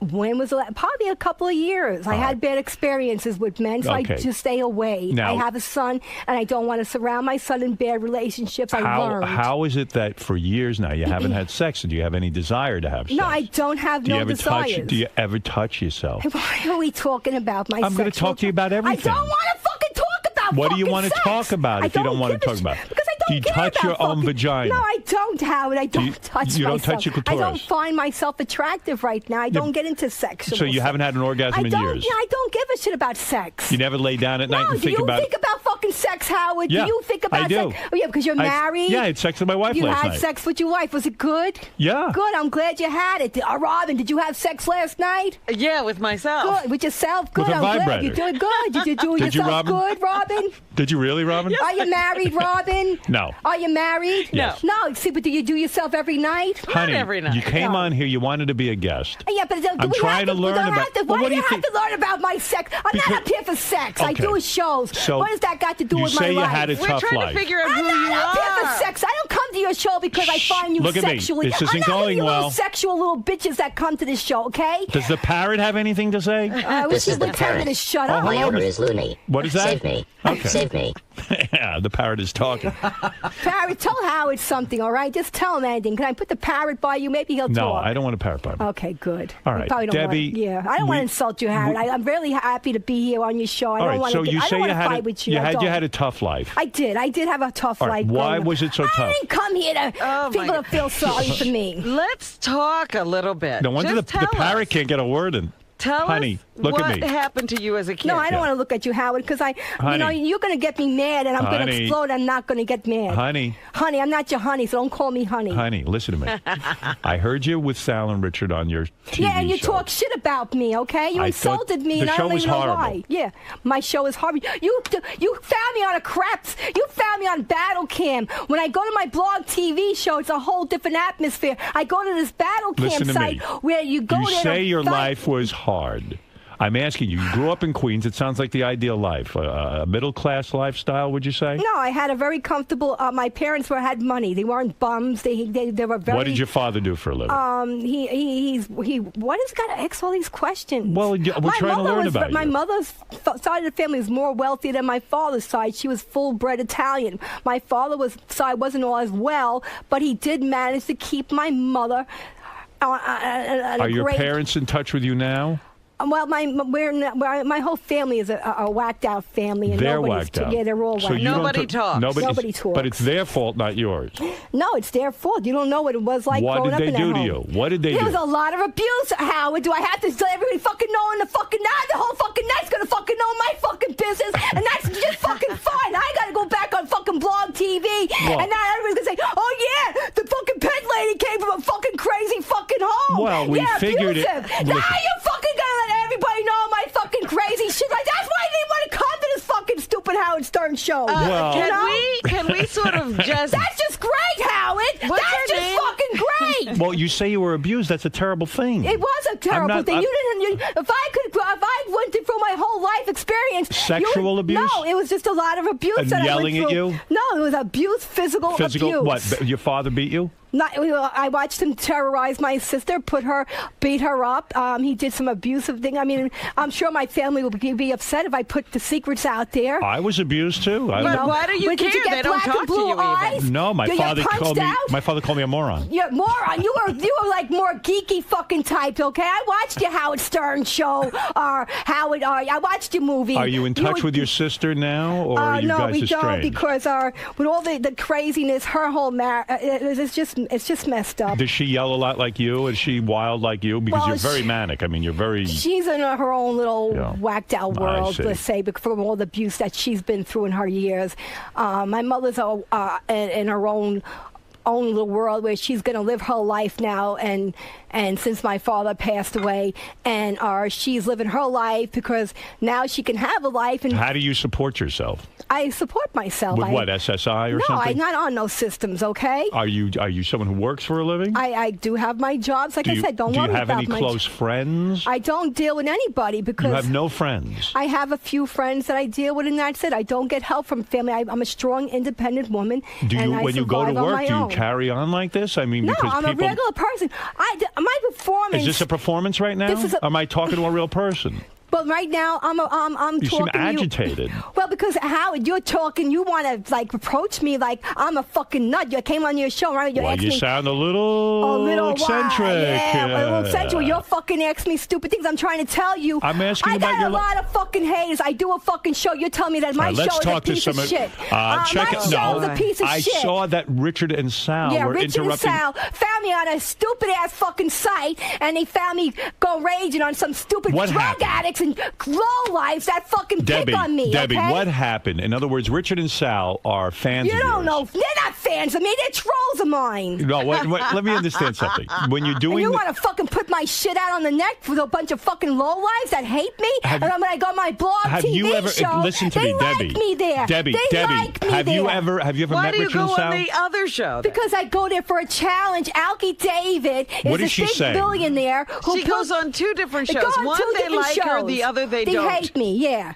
All right, listen to me. It's You're too- a hard Robin person. gets it. You're Robin a hard gets person it. to like because you Yeah. talk and talk Nobody and talk. likes my voice. Well, because you yell. Well, that's part of my act, Alan. Are They you love acting me. now? They love me on my other show. Are you acting now, They or- like when I get crazy. Okay, listen. It's part of my show. The way This is the parrot. Yeah. I wish I was deaf. All right, listen to me. Here we go. All right, smart fucking remarks, okay? I wish you were fucking Debbie, deaf, too. Debbie, I yeah, like you. See, you. no, you don't, Howard. I think Nobody it's- likes me. I I've been think rude. So much hate. But you know what? The hate I think made you're me a strong. sweet girl. The hate made me strong. Do you so cry no, a because lot? if I was such a punk, I wouldn't be on the internet doing my little shows. Do you cry a lot? Hey, if I was such a fucking nut, and then why did you All right, want I me give on up. your... All right, what? Go What on. kind of thing do you do for a living? Don't tell us I'm where not you going to work. tell you nothing about my life, all right? My right. personal life Let me anymore. understand something. I got haters. Robin, you don't understand. Were you ever married? No. No, but you had a man I had a male- who got you pregnant. Yes. And you have a kid. And I do. And you carry on like this? He left. He was a dirtbag. The kid left? No, my kid's with me. No, my kid's with me. But she said her kid was a dirtbag. Oh my God. Oh The my man who gosh. fucked you and gave you a baby, he left. He was a left. dirtbag. He was a Does he give dirtbag. any support financially to the child? I mean, the lovemaking must have been good at least. Yeah, I get my support. Don't worry. I get my. He doesn't Why want no didn't you part. use birth I don't control? want to talk about that because my son might be listening to this crap. He one isn't day. listening to this crap. No, he probably isn't. He doesn't even. He didn't even. Yeah. I don't even want to get there. My son's a good kid. I was blessed. The one thing I did right was have my kid. And I'm a Did fun they ever person. try to take away your kid because of your outrageous personality? Did they ever come to you? No. No. Okay. No, he Do you didn't go want to no parent part. teacher? Do you go to parent teacher conferences? He admitted to me when he found out I was pregnant. He said, Deb, I'm messed up. I'm not ready to be a dad. He was a biker dude. He was a long-haired, stupid biker dude. He wanted to be on the road. He chose the road to be with the boys. Right. He was there in the beginning. He helped me out so much, And then he hasn't seen his son in and years. then he left. He well, brought his sad. own, and it was sad, And I left the doors open. I said, if you ever wanted to be there with him, Mhm. and they That's never a sad did. story. Artie's So- on the phone for you. Go ahead, Artie. What do you do all day, you fucking piece of shit? Oh, that isn't nice. That's not nice. What? I Do hate the- you, cunt. They do the same fucking thing I you hate do all you, day, cunt. sitting on fucking battle can, you I stupid hate fat you, piece of cunt. shit. Yeah, that's okay. I hate you I too, hate you you, stupid cunt. motherfucker. Keep sitting on battle cam all day. I'll shove your That's head why in the fucking sewer Alki without David probably fucking took you off the fucking show, okay? What is battle cam? It's a place to do fucking stunts, battle people. That's the show you like yeah, going on. it's a fun site to go there to All battle people, and you might have a chance to win some money and go on our trips to the big fights. Alki David is actually flying me. So when you're to the doing next fight. your show, Yeah. you look at a chat in order to interact with the fans. Well, and Sal I and try Richard not to look at that and Sal chat. and Richard harass you, Yeah, right? they do. I didn't know they were even in that chat room that day. Yeah. And, I'm Did getting- you ever meet them? No, I Would never you like met to them. meet them? Yeah, I would, because I like to fucking tell them off. All right, Sal and They Richard, got some fucking balls talking come in and about explain me. to Debbie why you're talking And about why it. you all talking shit about my show when I wasn't even there to be talked about. Would you like to date Ronnie the limo No, driver? I don't want to date Ronnie All the right, 'cause limo he is driver. a- He looks very, mean. Yeah, I'll say. You're all mean here. This is Richard, You're and all that's Sal. mean, and I don't like any of you. I think you're nice. You're all not nice. No, I think you're all We right. love your show. Yeah, you love my show. You loved all to hate me here. No, I don't hate you. I'm scared of you all. Actually, I'm really friggin' scared. I was really scared to even come up here. Well, Richard and Sal, why do you bother Debbie when she's doing her show? Oh, we don't bother. We just, we want her to get like topless, and that's not too much to ask. That is isn't rude. I mean, they're finding you attractive. You are an attractive woman. Yeah, because your show, I mean, you're not interesting with your birds. Nobody gives a shit. You have a nice set of tits, and, you're eclectic, so we want to see something. Like, whip out your beaver. Make yourself interesting. If I wanted to see a wacko, I'd go to a pet shop and talk to some idiot. Guys love nudity on the internet. Yeah, that's all they want is fucking nudity on that fucking site. And they want to fucking see shit, then they better fucking start whipping out their motherfucking dicks. You know what All right, we'll do that right now. You want me to take my dick out? I dare you to do it. Oh, dear, these guys. Look, they're doing it too. You have an amazing pet. I'll give you an amazing penis, you fuck. What the fuck? They're doing this shit. Put your dick back in. She's got a parrot. I got a trouser trout. You got a parrot. Don't dare those guys. They'll do anything. Now it's your You turn. need to go on Alki David's site then and do that. Should I dare you? Now we know how to shut you the fuck up. We'll just whip out our dicks. All right, you two. Now you met Debbie. All right, thank you guys. All right, now Debbie's show. She's traumatized. Oh my God. So am I. Debbie's Amazing Pet Show at blogtv.com. What happens on your show? Yeah, explain. Well, you see, I go to this blog TV. It's like almost like a YouTube thing where people cam up. They do shows, real shows, like your type of show. People with talent, want to have talent, want to perform. Either they sing, they dance, they do comedy acts, they do radio talk shows. But what do you do? She does the opposite of that. No, fuck you, motherfucker. Let me tell you, I do a show. You never been to my blog TV. You found me on that motherfucking stupid show, that fucking stupid what the stupid fucking head said shit. You found me on that motherfucking battle cam shit site, okay? Yeah. That's where you found me, okay? You didn't find me on the blog TV site, okay? Because no one will put you on one, dummy. You put me on what? You're on these stupid web shows because the internet. No. All right, I do real shows. Yeah, CBS is calling for you, I'm sure. You fucking Howard Stern put me here today, so I could have been that fucked up bad if I'm on Howard Stern's show, motherfucking here today. Because we discovered your talent. Oh, you discovered a talent. Yeah, didn't I dismiss you? What kind of fucking talent did I have to get Her up head's here? going to explode. My head. Hopefully it will. All right, Andy, you have the last word. I really want to know what she does on her show. I don't know. I talk. She's an entertainer. I'm an entertainer. Does she talk to the bird? I do. I sing. I got a song just Sing for a you, song. Howard. I got a song just for you. I've been working on my song. All right, first, Debbie, before you do that, Andy, go ahead and ask I your don't want the question. bird to take a shit over here. Howard, So bad. please. How can you say winner? Winner. You I are. want somebody to go over the house and make sure the pets are safe because this lady's crazy. But listen, I love her. I think she should have a show. I think she's freaking awesome. Well, she has a show. If we could find out what it I have a is. show. Yeah, but you need to shut up and let him interview you. She won't let me. I know. You need to shut I'm your sorry. mouth for 5 minutes. I don't believe you haven't been in a mental institution at one point in your life, or electroshock or something. I mean, I do Or not maybe believe I'm it. like a hospitals dog. I'm are like a too Jack full. Russell. I'm very high strung. Nobody's I've been ever high-strung. hospitalized you? No, I'm just like very high strung, Howard. Have you Like, ever been in a some hospital? people are more calm, and I'm just fucking Debbie, hyper. look at me. Have you ever been hospitalized? No, I really haven't. And you've never been on medication? No, I really haven't. It's amazing. I said fucking amazing. That's why And they your call neighbor, me. and do you yell in your apartment all day and your neighbors complain? No, they really don't, because I keep the windows shut when I'm doing my fucking shows, because they probably would think I was a nut if I was to keep listen the... to me. No, come Why on. don't you It's give us a song? Give us a song and leave on a good note. So she talks and she sings. Okay. Right. I do a comedy role. I get. Hold on, Iron Sheik wants to speak to you. Go ahead, Sheik. You're a piece of shit. Whoa. You're a cocksucker. Well, that's not nice. That's ridiculous. They're jealous of me because they're all fucking jealous because they all probably knew I'm going to the fucking Howard Stern show. Of course. Probably. I told you. I went to you. Listen, I Well, went the to man is you. talking to you. I went. He called you a Jew. I went. You son of a bitch. Let me tell you, I was supposed to be a pet Right. show, right? Yes. But instead of doing, when I start talking about fucking pets, All right, sing a song, All will right. you? Okay, because we're not getting anywhere with the interview. And All right. leave on a nice note. I'm gonna. This is, by the way, Debbie's Amazing Pet Show at blogtv.com/people/amazing-pets here. I don't know if I can sing the song now too. Oh, please. You could have probably. What is the name of the song? I tried to work a little skit for you. It's this is what I usually sing on my Go ahead. show, but I'm going to throw your name in there. Start spreading the news. I am leaving today. I'm going to make a start of it on Howard Stern TV. Thank you. Because, if I could make it on Howard Stern today, I can make you're it sweet. anywhere. It's up to you, New York. You wrote this? New York. No. Is that an original tune?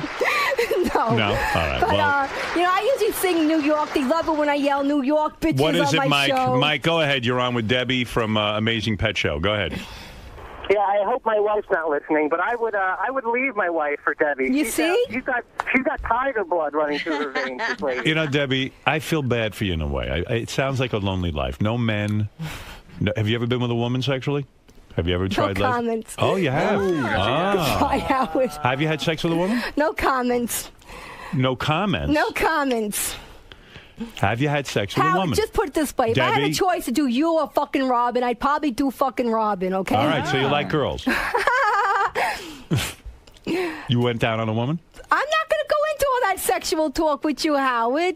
This is not the sex talk show here, with Did a me. woman go down on you? Did I ever go down? No, you see, now you're going to put Did a me... woman go down on you? Be honest. Be open, Debbie. That you got to come clean. You licked vagina. Back in the days, I was wild, All right, well- Back in the days, now I haven't Wait, done Ronnie anything, Munn wants to talk to you. Hold on. Here we go. Ronnie, go ahead. I need you to come up to the show. I need you to do something for me. Ronnie? How about coming up here and getting topless? Any problem with that? No, who the hell is him? Who's he? Topless.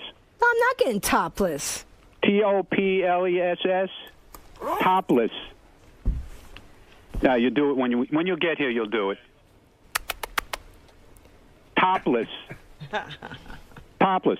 She's not listening anymore. Debbie, talk to him. Topless. I don't get topless, all right, bitch, okay? I don't get my top off for nobody, okay? Are you going to come up? No, We want you I'm to come not. up. I'm not coming up nowhere, okay? You want to fucking get topless? I'm not getting fucking topless. Don't get me fucking going today, okay?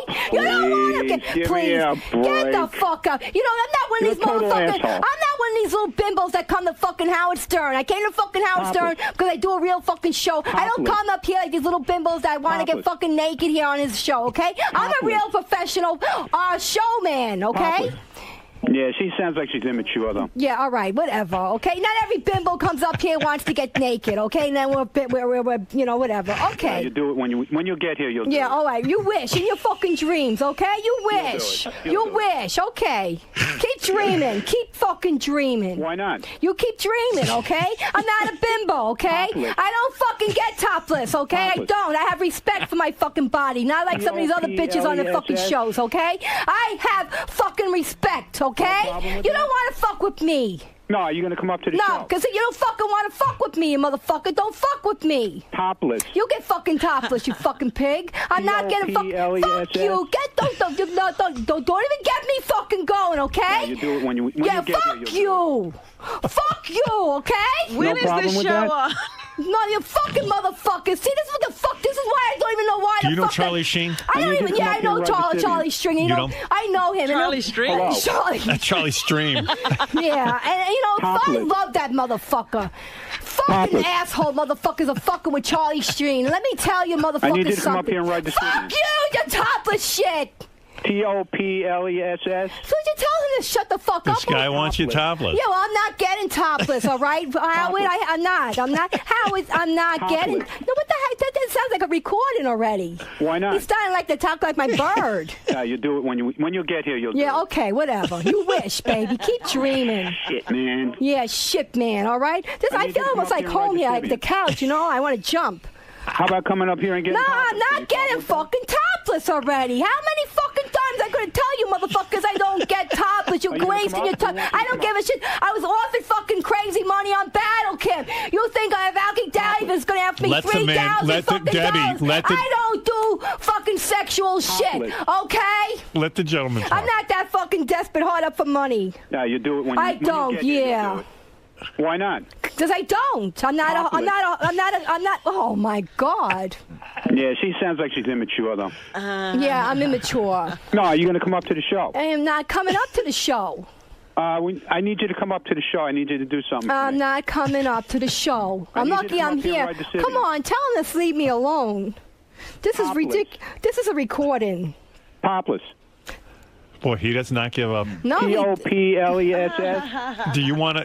Do you have big breasts? No, I do. You? I look like I got big breasts. Come on, if I They had look fucking nice. big breasts, if they fucking paid You'll me for do some it. implants, then I might get topless. All Okay?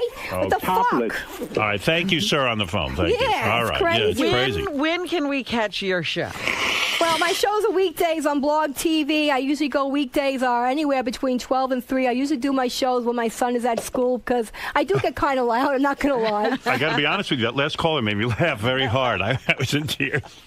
All right, listen, Debbie, you're a fascinating woman. I would love at some point to find out more about your life, about the abuse, about your parents, about I your just sisters. don't really want to get into it here on the here because All right. Well, maybe if people knew you better, they would listen to Blog TV. You don't understand. I Right. got haters. You don't know. I got millions of haters on it. Well, I mean, listen, we Howard, tried. Listen, Debbie. I can go on YouTube and put a animal video up of my bird singing. I was singing Gaga, and I got over a lot of hits. right, listen, and Debbie. Let me hear you sing some Gaga. Hating on me What on Gaga? my bird video. Let me hear you sing Gaga. I was going Gaga, ooh ma mama, Gaga, ooh mama, and I had over a million Listen, of hits. check out Debbie's Hating on amazing. me. Let me Hating on let me me. get you some viewers. Check it. Leave this to me to do the promotion. Check out Debbie's amazing. I'm exhausted. Check out Debbie's amazing. Between yesterday with Charlie Sheen and this woman, check out Debbie's amazing pet show at blogtv.com/people/amazingpets here. Debbie, I thank you for coming in with your parrot. What is the parrot's name? It's Tarzan. Tarzan. Okay, easy does it.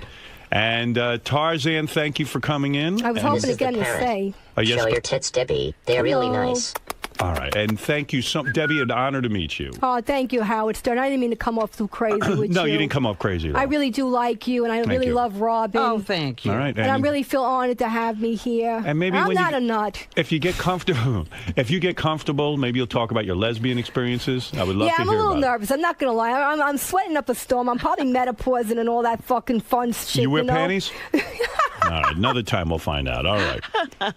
You want to talk to Wood Yee right before you leave? Talk to who? Wood Yee. Who the hell's he? He's a regular caller. Go ahead.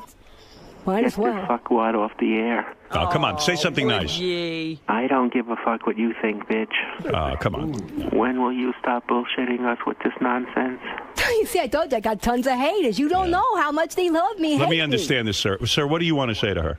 Keep talking. I'm getting ready to come. I make people come and I scream. All right. Thank you, Woody. All right. Debbie, All thank I you. gotta do is, you know, I got a loud voice. Robin, and I go, think you're going to watch Debbie's show. Oh, definitely. All I'll right. tune in. Debbie's Amazing Pet Show at blogtv.com/people/amazingpets here, which is a hard thing to find, but all right, we'll find it. Debbie, an honor. Oh, I feel honored to be here. Thank you very much. Eric doesn't try to bother the bird. Well, actually, I gotta let them out on separate runs. The ferrets have a huge big cage, and when the bird is locked up in his cage, I'll let the ferrets out for like a couple of hours. They run around, they get into mischief, and they actually like to take my sanitary napkins when they're in the closet, and they'll stash them underneath the friggin' beds and hide them on me. And the bird is well behaved. The bird is well behaved. He enjoys the show because when I'm on my shows, I'll sit there with the bird on my leg on my couch, and I'll be like talking to people, you know, like, and he really gets into it, you know. near people. Yeah, he just. How old is he? He's only a 10-year-old bird. He's actually going to live for like probably longer than me. When I drop Do you dead, worry he's- about that? Like, what will yeah, who well, will take care my of the bird? son, you know, he's going to probably take over the whole show. You know, I'm training him now. He's having fun with me because sometimes he'll do some skits with me on the show. How old is he? He's just got into the high school, you know. So he told me, Ma, don't get too wild on Howard Stern. I was like, don't worry, I'm not going to embarrass you. He goes, they're not going to tell our name. I'm going to tell them Amazing Pets. So no one's going to know it's me. And no one's going to know I'm your mom. You know? Are the birds easy to take care of? He is. He's very easy, but they do make a little bit of a mess. But as long as you got a nice proper cage with the guard or things, you know, he's very good. And he likes to hang out on top of his cage, and he talks up a storm. I mean, before I got him, he was a talker, and I'll say, shh. No, he talks a lot. And he'll say, shut up. And he'll say, shh, be quiet. And he'll say, fucking bird, fucking bird, fucking bird. Because, like, around people, you know, he gets nervous, but, like, if he's in his own surroundings. I mean, I got some clips on my shows, and on YouTube, if you go to my YouTube channel, you could hear him cursing up a storm. You know, and I'm even hated on YouTube. Everywhere I go on the net, I'm getting much hate. I think it's my voice, you know, but when I was young, I had an operation, and it made I guess it makes me talk faster, you know, and I had an operation when I was really little, so it fucked up my voice. What was the operation on? My adenoids were taken and my tonsils, and something happened, I guess, so it affected my hearing a little bit, so I guess I talk a little faster. You know, so I don't have a great voice. Everybody goes, your voice is so fucked up. You have hearing loss? What? A little bit, you know. But it didn't, you know, I guess that's why I have such a crazy voice, and everybody hates the way I go off. But that would explain it. Yeah, you know. But like, I do have some personal things in my past, but you know, I got that I didn't want to really put it out there because. It's fine. You did very well. You know, I went for a lot. My father, when I was young, did a lot of things, and I did a lot of stupid shit in my past, and you learn from your mistakes. Okay. You know, and that's why when I do these internet shows, it's like a little hobby, and it makes me strong because. Can you make money doing these shows? Well, on Blog TV, I make a little revenue, so it's like a little hobby. I make a little money with them, you know, and you know, Alki David's supposed to be throwing challenges and this and that, and you know, and he's offered me to go to the next battle camp. He's supposed to be having a movie, and he said that I can try to be in the next movie and stuff. So, you know, there's opportunities everywhere on this internet, you know? She's really great. I mean, like, you know, she's like she's a modern-day whack-packer. You know, she has a great personality. She's really out there. She's animated. She's funny. She's good. When someone takes the bait the way she does, are you guys just thinking, are your heads just spinning with...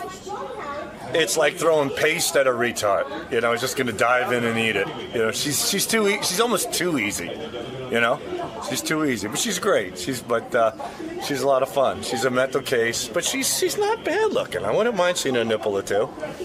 How did you stumble across Debbie? We browse the websites every day, Blog Talk, web radio shows, web TV shows. We're scrolling through, and I'm like, I hear this voice, I see her, I'm like, wow, this lady's amazing. So there's a chat going on, and we start chatting with her. But instead of talking about her pets and stuff, we start telling her, what about your tits? Have you ever licked a man's ass? And she just lost it. This is the perfect storm of prank calling. Yeah. You can actually see that this is not at the perfect storm. This is the king of all tsunamis.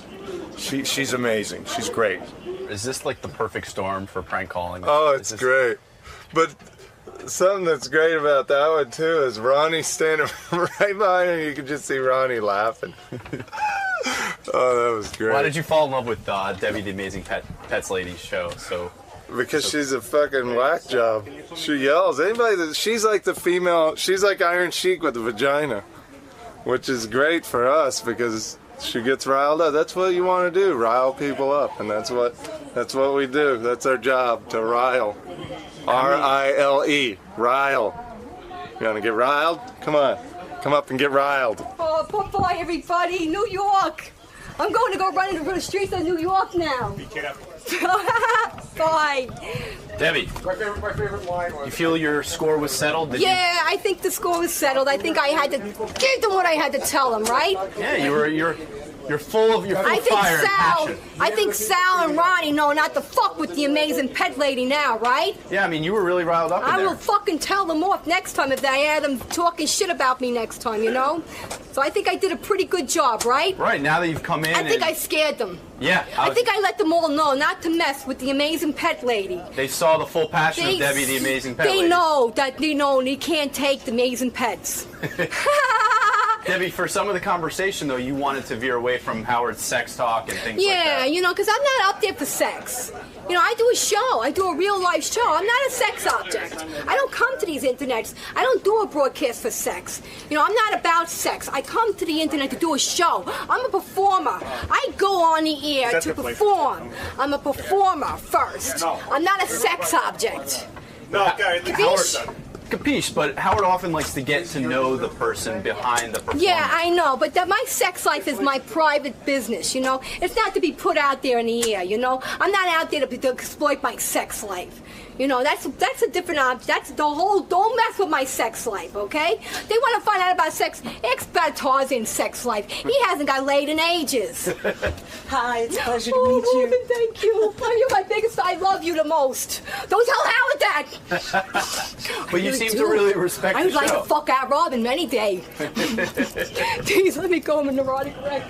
Oh my God, I did it. Yeah, they want you to film this. Silence. You did very good. I need a drink of water, something, I'm dehydrated. Thank you, guys. Thanks, Debbie. Amazing pets, I did it. This is the best of the wrap-up show. A recap and behind-the-scenes look with John High and Gary Dell'Abate. The best of the wrap-up show begins now. On Monday's show, we talked about the fact that Steve Langford wouldn't come into the studio in the morning and whether this was going to affect his reputation and his credibility and whether it made him a hypocrite or not. Here's how it went.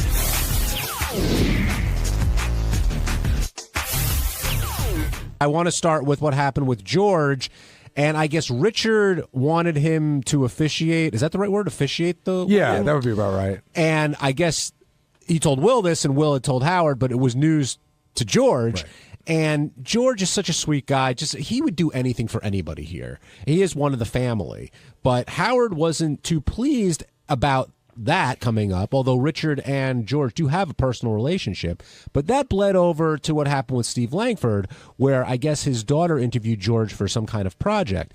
And Howard drew the line. He's like, I don't want people bothering the guests. And where was he going with that, one, Gary? And two, why didn't Steve Langford come in and defend himself? Well, the first part, Howard has always said, I don't want people bothering the guests, and it doesn't matter how high or low you are on the food chain. You know, I remember the first, like, Howard would say, I don't want people taking pictures with the guests. I want guests to be able to come up here and not be asked for autograph, not be asked for pictures. And then there was a weird thing going on where Jackie would have the day's guest autograph one of Jackie's jokes, and we put a stop to that. And then it was, you know, everything from, Grillo calling Sherry Lansing looking to get acting work to, you know, John talking to stockbrokers, and Howard's just like, leave my people alone. So, I mean, that's sort of the rule. Don't bother people who are on the show and ask them for favors. But sometimes I guess you cultivate personal relationships with the people who are on the show. And Howard could look at it and say, everybody you basically talk to, you specifically, Gary, is as a result of him. You know, like everything on the show, because people call and complain all the time, there's hard and fast rules, except there's different rules for everybody on the show. So I'm sure there's more latitude for Robin being friendly with a guest outside the show than there would be for, say, Jason. But, you know, as a general rule, Howard doesn't like the guest being bothered. Howard feels everything's a bother. So he feels like when you ask somebody something that it's a bother to them. And listen, it's his show. It's totally his prerogative. And maybe it is a bother. Like, maybe George is too nice a guy to say, I really don't want to do that.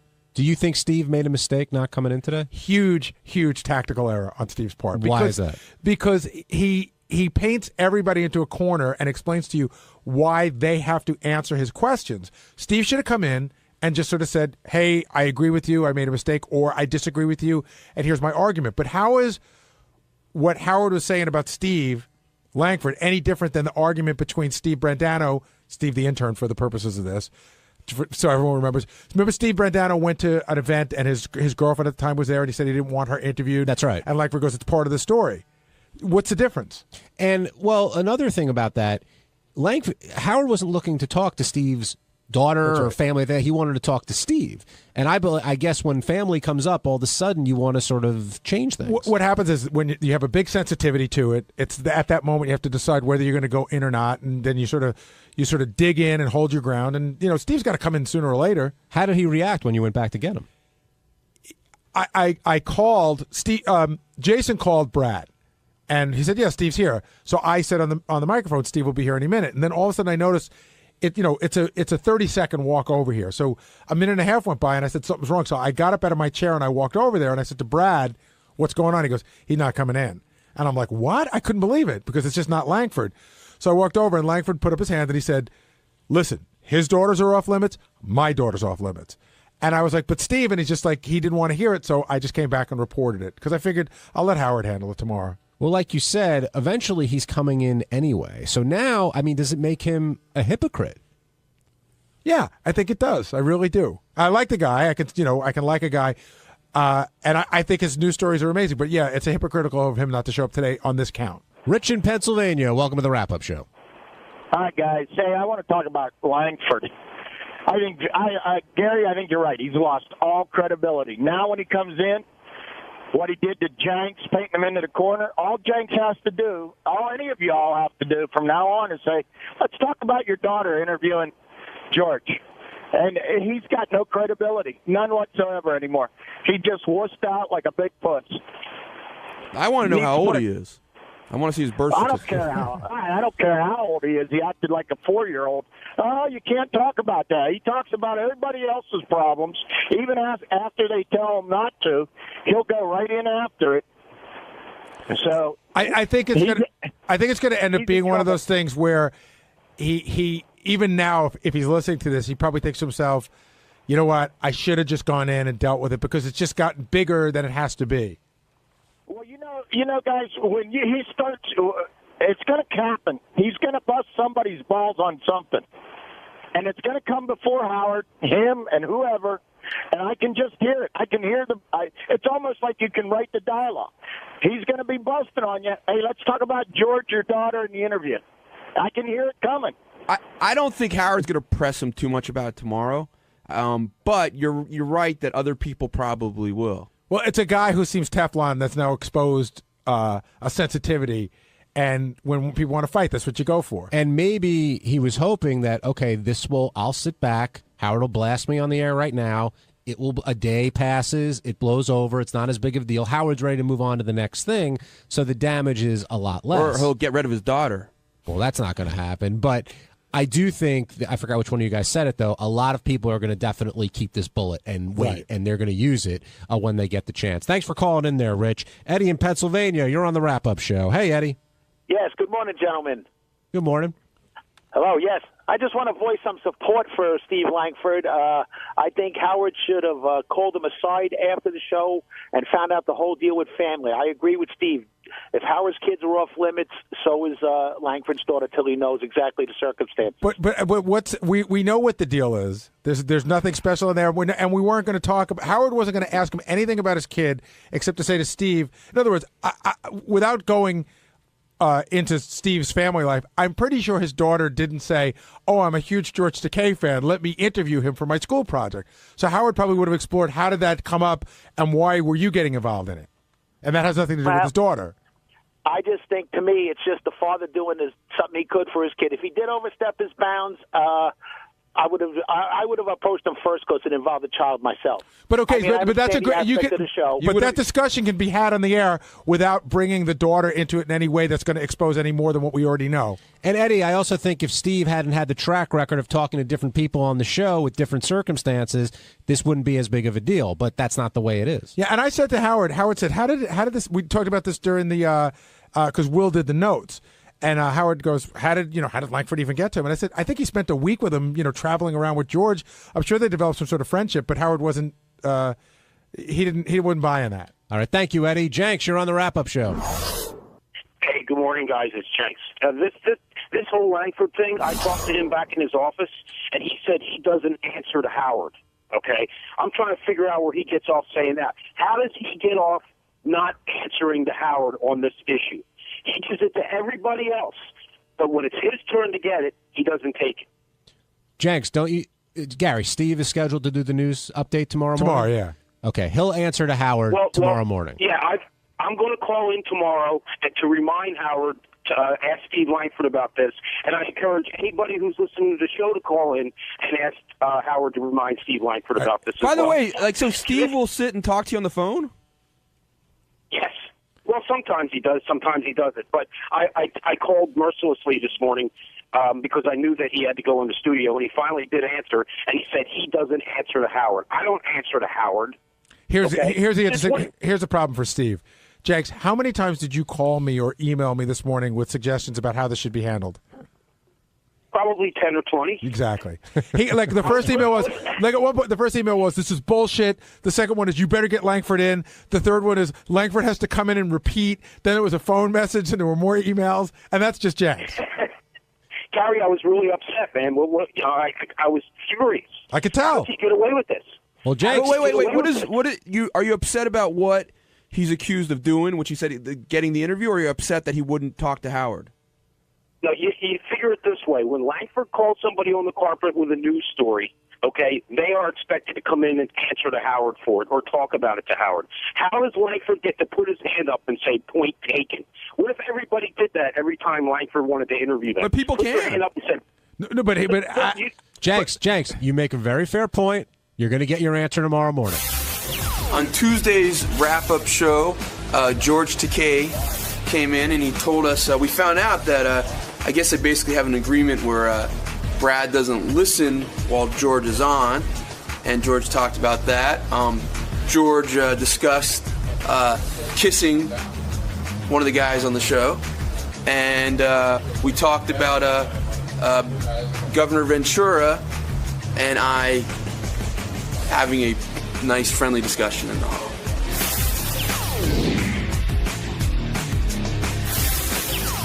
Now joining us, and he's always gracious enough to do this every time he comes in, is the Stern Show announcer, Mr. George Takei. And George, you're back again, and in the mix with Brad's weight, and your relationship seems to come up quite a bit whenever you do the Stern Show. Doesn't it? And it's a good thing that Brad doesn't listen in when I'm on. He is addicted to this show, but he refuses to listen in when I'm on because...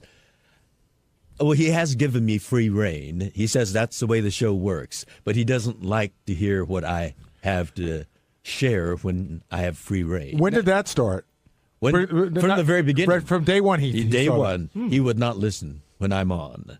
And he gets it from, there's that guy who writes capsule synopsis of what happened, and that's how he finds out about it. But you've gotten some crap once in a while in the past. How does he find out about stuff like that? You know, like your bachelor party? Like, how did he find out about that? Well, that was written about. Right. And then other people email him, too. So See, I'm telling you, being in a gay relationship is just like a marriage relationship because sometimes people email my wife and tell her shit I did on the show. George, how, just like regular people. George, how would Brad react if he heard about that innocent kiss that you and Benji had today? Would he know that it's part of the show, or would he be a little upset? He would know it's about part of the show because we go to parties or we meet other gay couples and we greet them with a kiss. I mean, it's part of but not an open mouth kiss. Well, actually, George, Brad just went on your Twitter account. He did? He said he knows about the Benji kiss, and Sunday is off. Off with capital letters. Well, then I'll try for Monday. It's a good thing you weren't with a model, or it could have been the whole month of May.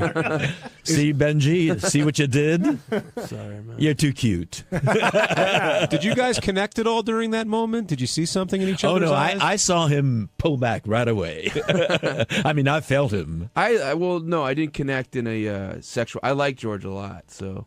And I like you. Thanks. You got beautiful eyes. Thank you. He's embarrassed. Look at him. He's blushing. He's like beet red. Hey, Ronnie, while we have you here, beforehand, when we were talking, I told Benji about this. You said what Benji did today with Jesse Ventura, that's not a rare occurrence. He does that all the time. He does it. He does it as a thing for TV, I think. And, when I tell him a lot of times, I'll say to him, like, Benji, go away from the guests or whatever. And he'll just look at me and he'll smile and he'll just keep on doing it. And I think he thinks I'm picking on him, but Benji doesn't realize that I do work for Howard, and Howard does have certain rules, and I do abide by those rules that he asked me to, to enforce. And we had the same problem. Can you let me talk? I didn't know you worked here. Could you let me talk? I didn't know you worked here. When Richard and Sal, we had the same problem with more Sal than Richard. I didn't recognize you. I'm sorry. He used to do the same thing. I thought you were just some guy in the hall. Howard got upset about it too, and I used to tell Sal, and he also used to ignore me about it. And then until Howard blasted him, then he realized that he wasn't really supposed to be doing this stuff. So do you think Benji will continue to ignore you now after what happened today? It came to the point when Howard really blew up today, and I don't think Benji realized how mad he was, but he really was mad. And I don't think Benji realized how mad he was about the whole thing. I mean, I know you yelled back at him. I don't know with you. You never know if it's shtick or you're serious, because that's the problem with you. Nobody ever knows the real Benji. That's the problem. And it was the whole thing with being late for work and the whole thing. It was the same thing. Nobody ever knows what your deal is, Benji. That's the whole problem. Okay. The only thing odder than the talkative Benji is the quiet Benji. Yes. George, or the other Benji, the make out with you? Will? No, the resistant and defensive and George, somewhat hostile. But Benji. if someone's mad at you for something that didn't occur or occurred in a way and it's being painted in a much different way than it occurred, you would want to explain yourself. Like if there was $20 on the table and you grabbed it and someone's like, wow, George stole that money, and you were like, no, actually Brad told me he left me this 20. You would want to explain it before getting yelled at that you stole the money. Did you see how Will handled it? You know, when Howard would say... when Will messed up the oatmeal. Right. And he said, you're right. Yes, you're right. But and he was not resistant. And in this situation I with you... I think it's okay... Listen, I think it's okay to be resistant when you're being, when you're being mistreated. I think it was a reasonable desire on the part of Howard to say, the guests are here for what I said. Howard does not need to be reasonable. That if he decides something, if he wants us to walk on one foot or hop to the hallway, and that's part of construction, that's absolutely fine. Yeah, that's reasonable. It's reasonable if Howard wants it done and that's a condition of working here. What I was saying was I thought I went through what are considered the appropriate steps before I did it. Hey, it's Sal Governale, and on Wednesday's wrap-up show, Jason Ellis was on talking about George Takei fondling his junk. And speaking of junk, I was talking about gazing at some cock in the gym room. Now, it was strictly a gazer, and it was for statistical reasons only. That makes sense. Check it out.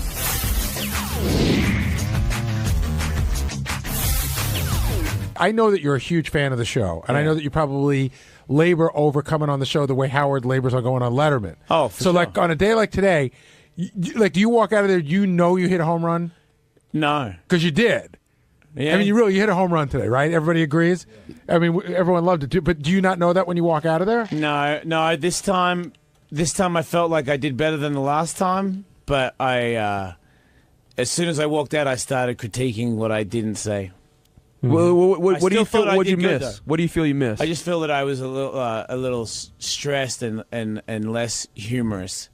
I felt like there was a lot of, I have a lot of things that just come flying out that are just funny that none of those came out. I just did the torture the dick thing. Now, Jason, when George comes over to take off those clamps, it wasn't even that. It was before that. Like when Howard was on the other side and he started talking to me, there was a thing there where I'm like, all right. I'm cool with that, you know what I mean? But I know people that aren't cool with that because you're straight up fucking flirting with me. Like, I've had penthouse pets in my studio. Every now and then they'll give you that look where I'm like, well, that's very flattering. You know what I mean? I really appreciate that. And George was giving me that before he even came around. Like, he was shaking a little bit. I'm like, his eyes aflutter a bit. Yeah, but I thought I'm having fun. It was fun. Of course. You had somewhat of a chubby though after he caressed your penis. I was trying to get it bigger, because I kept stretching it. Good. I want gay people to want to suck it. Is there something wrong with that? No, go ahead. I want everybody to want it. You want a gay man to suck your penis? No, I want. I don't think a straight man would. That makes sense. I want everyone to want to suck my cock except my friends, because it's like when you go in the locker room. Like I'll change with random dudes and their dick can come out, but I ain't fucking changing with Bubba Booey over here. Like now that I know you, I don't want to see your dick in the locker room. Does it bother you if a guy change and then I'll come if a guy waits in the locker room just to see your cock? Who does? What? Is that you? Is that what you do? The guy sitting right over here. No, I don't you do that. watch cocks? No, I don't. I glance. You're a cock watcher in the gym? I glance out of curiosity. I will fucking kick you in the face. Really quickly explain to Jason when what I'm you do. Jason, Yeah. When I'm in the locker room, you just said what that. is it? When I'm in the locker room. You're not really trying to tell me a story that's true, are you? Not the way they're putting it. It's out of context. In any way it's at out all? of context. So Okay. no. Put it in your words. Go ahead. Curiosity factor. I just joined the gym. I've never worked out in my life, as you could tell. And I just joined a gym. And when I'm in the locker room, a lot of men have a tendency to get naked. So now I'm trying to fulfill my curiosities as a man. For example, there's a guy who's mentally challenged, a retard, and his dick was small. And usually retarded people have big dicks. I would number want to one. see a retarded dick. Okay. Secondly, there was an Asian. I try to fulfill that curiosity. Right. You would think it would be. Wait a minute. Were they all in the locker room at the same time? No, naked? these are all different. How long were you there Well, waiting for the entire race of dick to come in? Okay, good question. A month. Yeah, Right. We've been doing this over the He's been period doing of research. like a month. I hope you filmed it. No, I wish I could. I tried to take pictures, but I knew they would throw me out. I did take my BlackBerry out, but I'm like, nah, I'm crossing the line here. So I saw an Asian with the normal sized dick, thinking it would be small. I saw a retard with a small dick, thinking it would be big. And I seen a guy like you, actually, a real buff guy, who I was hoping. Now here I am changing. You're hoping you had a little dick. Yeah, exactly. Yeah. And I'm like, God damn it, he dropped the towel, and got I it was all. so deflated. It was a really bad moment. It's like scratching a lottery ticket. You know, on the third one, you can win $1 million, and it's just like a fucking potato. Like, fuck. You never know. And who's I was pretty disappointed the whole day for that one. Well, the whole day at the gym. So that's what I do. I'm not on a mission. I don't go into a locker room and look for dick. I'm not the Jacques Cousteau of penis. I go in there, I get in and I get out, and I happen to see a certain nationality. I fulfill my curiosity. And his last one was a black guy who he waited and waited. I did and wait for the waited, black, but he didn't pull his. There was a pants down. cliffhanger on the show. See, waiting for the dick. Wait, that's right. That's wrong. Even though they didn't say it was a long time, but if you see a guy come in and you wait until his pants come off to see the size of True. his dick, you are way gay. He went to go. He went to go. No, I didn't wait. I didn't. Well, hold on. He saw a black guy at tidy whities, and he went over to where the guy was blow drying his hair because he thought that maybe he'd be able to see. No, I went to blow dry my hair. Well, I saw the guy, and based on the cliffhanger here, Jason. Last time we spoke, Gary goes, "Did you see any black dick yet?" I go, "No, not yet." But I got to see my first black guy in the gym in the locker room. I'm leaving. So I'm on my way out. I go, wow, a black fella here. So you were on the way out? I was on the way out. If you didn't work for this fucking radio show, I would call the cops. Hold on. Again, it's a cliffhanger. Gary asked, so I saw the black fella. Don't make it sound like you had to stay. I didn't. You had the to obvious cliffhanger. Wait. He's making it sound like he had to go back so he could come report to me. You know what I mean? No, you're the gay I one. believe that. No I believe one told that. you to do this. No, this is your I believe curiosity. you did. That's why I think my it's okay. curiosity. That's what I'm saying. I believe you did it, research to tell the story and tell Gary. It's like your obsession with the show. Like you walked out and critiqued yourself. When Gary asked me last, he goes, "How about some black dick?" I go, "Haven't seen one yet." Saw the black fella, put on the brakes, I get hit it. the blow dryer, I get it. try to finagle my eyeballs a little bit, and he put on his sweatpants, so I messed up. But I get it, though. Stay tuned, everybody in the wrap-up show. We will eventually find out. It's really Gary's the perverted one. Maybe. He's just using you Can't to you get just the do a information. show? Can't you just do a segment where you get random people to come in and guess their size and just get them all to drop it? We could do that, yeah. Well, then you could just nip it in the butt instead of being creepy at your gym. Yeah, dude, why don't you make it a Howard 101 special, so where you critique dick? Yeah. I don't want to critique it, but again... Do you want to come on my show and I'll do it on my show today? I'll just get like a bunch of anybody wants to come in and pull their dick out. But Jason, the Dick point, frenzy. the point, it doesn't have to happen for a show. He's doing this in his gym. I mean, this is just... but I believe he's doing it for research and development for the show. I really am, and the way, well, I said it fulfills my You don't curiosity. think, Gary? You don't think? Look, I think he wants to know. Do you think if you fired him, he Right. would continue to do it? Yeah, I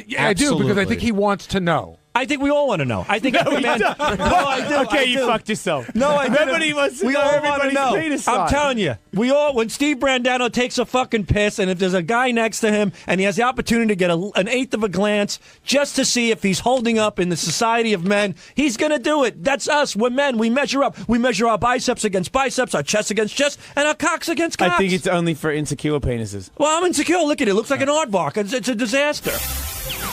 On Thursday's wrap-up show, we talked about George Takei and the fact that he started off the morning thinking of Jason Ellis and jerked off to him. And would there be any complications with Brad? What does it mean? And how blind George's love seems to be for Jason Ellis. And then we all talked about what would happen in our relationships if something like that happened. And I don't think we can pull off what George pulls off. And here's that conversation.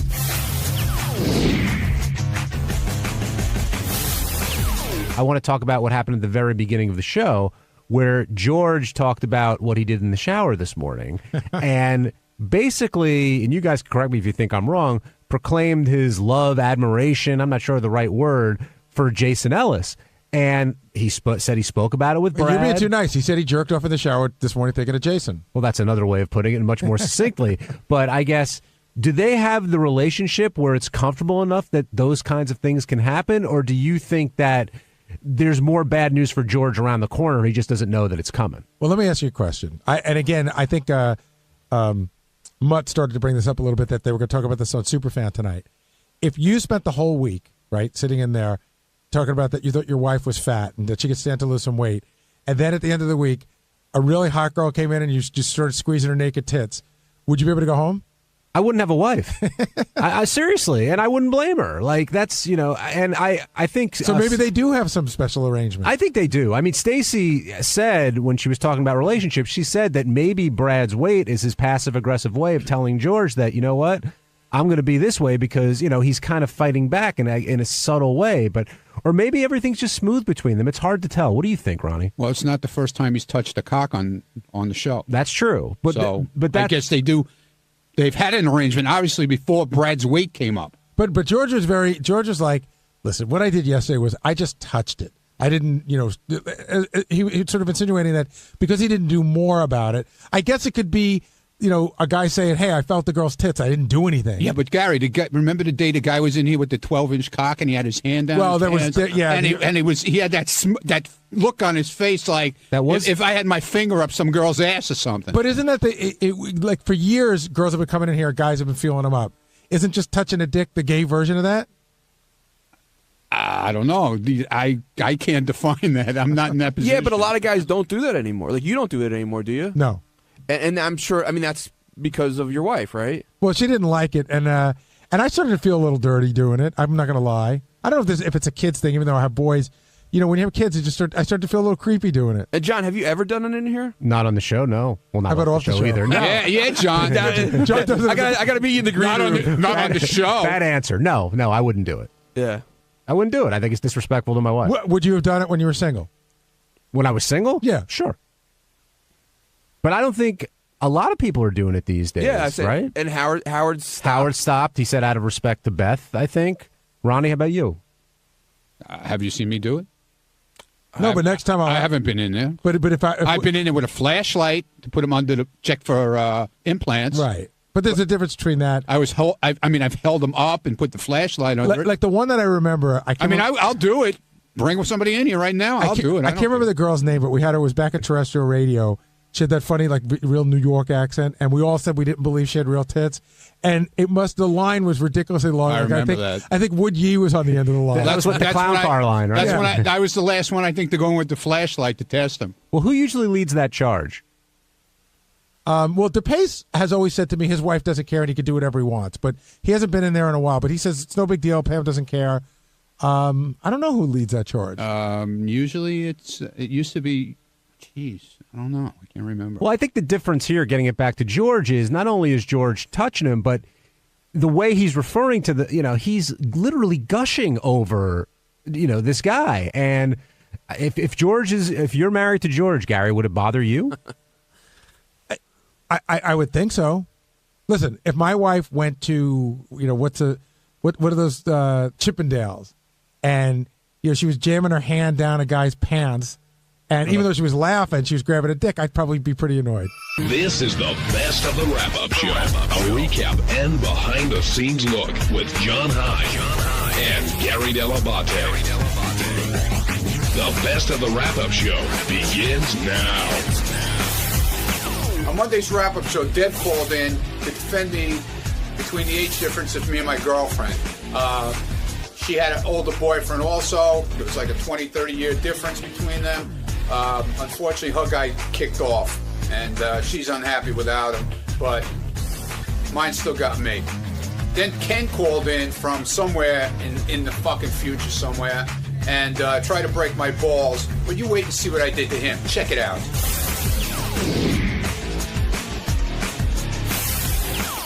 Deborah in Jersey, you're on the wrap-up show. Hi, guys. Is this me? Yeah, it's you, Deborah. Hi. I want to defend Ronnie. Okay. Because, everybody makes a big deal about the age difference between him and his girlfriend. And I want you to know I had a relationship that love of my life, was 34 years older than me. And what people don't understand about that is women love contrast. And sometimes, people, if you're white and you date somebody who's black, that's a sexy contrast. And sometimes it's an age difference contrast. But why I want to defend Ronnie is this. I think he does genuinely love his girlfriend, but he's protective of her. And he realizes because of the age difference that, if one day she changes her mind or she wants to go on to a, more permanent relationship with children, he doesn't want her getting emotionally committed because she may grow past this relationship. And I think Ronnie is being very sensitive to her feelings, and he's being way more protective than you guys are giving him credit for. What do you think, Ronnie? Is Deborah making sense here? Well, basically, that's what I said, because I've talked to her about this numerous times about, are you sure you know what you're doing getting yourself into this relationship with me? That, first of all, I told her we're never going to get married, and second of all, I told her we're never going to have a kid. Right. So she doesn't care, she claims. See, and I'm very leery of that. But are you protecting her, or, hold on, are you protecting her, or are you protecting you? Both. Right, because it's the same for you. You're protecting yourself because she may say, you know what, I want kids, I got to go. Right, but Ronnie, let me tell you something. She does really, really love you. And if any insecurity you have about that, banish it from your mind because she loves you. She's your lover. She's your confidant. She's your girlfriend. I know it sounds crazy that somebody could, with that much of an age difference, but, Scarlett Johansson is dating, what's his name, the actor now. And Sean Penn.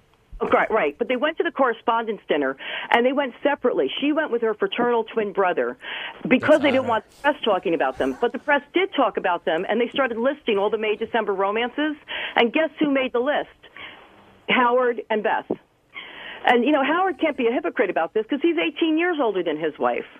Yeah, that's still 16 years less difference than Ronnie. Hey, Deborah, as from the woman's point of view, from 15 years, Gary. Happy 15. birthday. Deborah, from the woman's point of view, your guy was 34 years younger. How should Ronnie help prepare Stephanie for his death? What an well, idiot! I swear to God. Enough about that. It's not. It sounds like a morbid topic, but we used to discuss that all the time with Mike, and we used to joke about it. And he would complain about his age, and I would say to him, "Well, consider the alternative." Now the irony of it is, what happened to your guy? What happened to your guy? She killed him. He was when he was dating me. And would I date a man 34 years younger than me? No, I wouldn't. That's just my own insecurity. But love is love, and attraction is attraction. And Ronnie, she's not dating you because of your notoriety or your wealth or whatever you think. Wealth. She genuinely loves wealth, you believe me. underneath all that facade. No, Deborah, we definitely got that. Just the last question is, what did happen to your guy? What happened to your guy? He did pass away. He passed away. And how old was he when he passed away? 72. And how long were you guys together? On and off for about 20 years. Okay, and how old are you now? I'm Howard's age. I'll be 57 in May. Okay, well, that's what I do. Could you tweet a picture of your ass? Ronnie, Yes. I got to tell you Go something. ahead. He still was the best. Okay. Do you know what I'm saying? Right. He was the love of my life. And the thing is, until hopefully maybe I'll meet somebody else one day. But I'm saying, forget this business. These guys are too young to appreciate that it doesn't matter what package your lover comes in. If you love them and you're attracted to them, you could be from Mars and Right. somebody can love you. I got you. All right, thank you, Deborah. Thank you very much, Deborah. Ronnie, have you discussed funeral plans with Stephanie? at No, all, I like you were haven't. saying? No, I haven't. That's a follow-up question. In late 50s is a good time Thanks, to look asshole for your... Benji. Do you have? Hey, Ronnie, I know you love like Stephanie, and I know she loves you. I think it's a great relationship if you guys are happy. I have no. We've nothing, had that. but it's a real thing thing. a million times. It's a real thing. That's what age difference is. I mean, really, that's what it's about. It's like listen, who's gonna die? She dated guys. We talked about this a million times in the past 3 years. Okay, she's dated guys her age.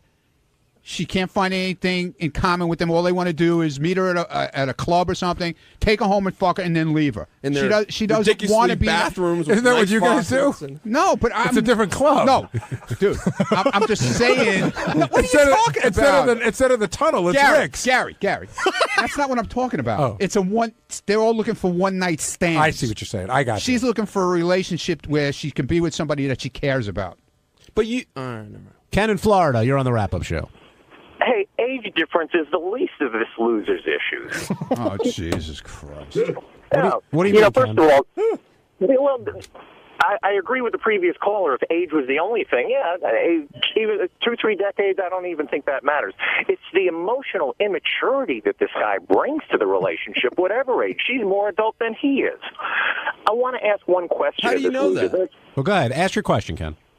Yeah, all the time that the Eugene is in the studio, all the time that he's putting on his little Ronnie show that we hear about, who's doing his job? Who's the appointed person? I know a little bit about security, and I know. And what do you know about it? What do you know about it? What do you know about it? Listen, you don't know shit about it. You're sitting in Florida in your goddamn. You're sitting in your goddamn rocking chair in Florida, looking out the window, fucking your fat wife. Yeah, yeah, I'll tell you. Yeah, you retired piece of shit. Get out of here. Go to Boca and sit there at the early bird special. Hey, Gary, will you shut him up for a second? No, I'm not going to shut up. Gary, because you're jealous. Jealousy. I don't really have much control over Ronnie. No, wait a second. You shut his mic down. No, nobody's shutting my mic down. Ronnie, okay, hold on a second. Well, Ken, what was your question? And Ronnie will answer. Ken, make a point. He won't talk to me, though. See? He won't talk to me. Let him say it. Let him say it. He's a dick. He can't fucking address me. Ronnie, let him talk. Address me, moron. Ken, ask Ronnie your question. Ask like Ronnie a your human question. being, not like an asshole. No, just say, hey, Ronnie, I want to ask you a question. Not fucking immature asshole or whatever you're going to say. Listen to this. You're the immature asshole talking like that. I'm trying to talk. Well, now talk like a normal person. I'm glad everybody's hearing this because you have no capacity to be quiet. It's all about you. Right. Now, I'm going to answer my microphone. I'm going to answer your question. You asked me what do I know about security? A simple, basic fact that if you leave your post, you better damn well have somebody backing you up. Otherwise, you compromise security. And I guess the simple question, who do you have backing you up when you're not where you're supposed to be? Okay, first of all, my post is outside and inside the studio. So when I'm inside the studio, I am with Howard. So what's going to happen when I'm inside the studio? Your perimeter is unprotected. What perimeter? I'm in the fucking studio. That's what you don't know about security. And we also have serious security right outside the door. So you don't know what you're talking about. You don't know what perimeter means, asshole. Yeah, we have serious security outside the door. Okay, asshole. Listen, you fool.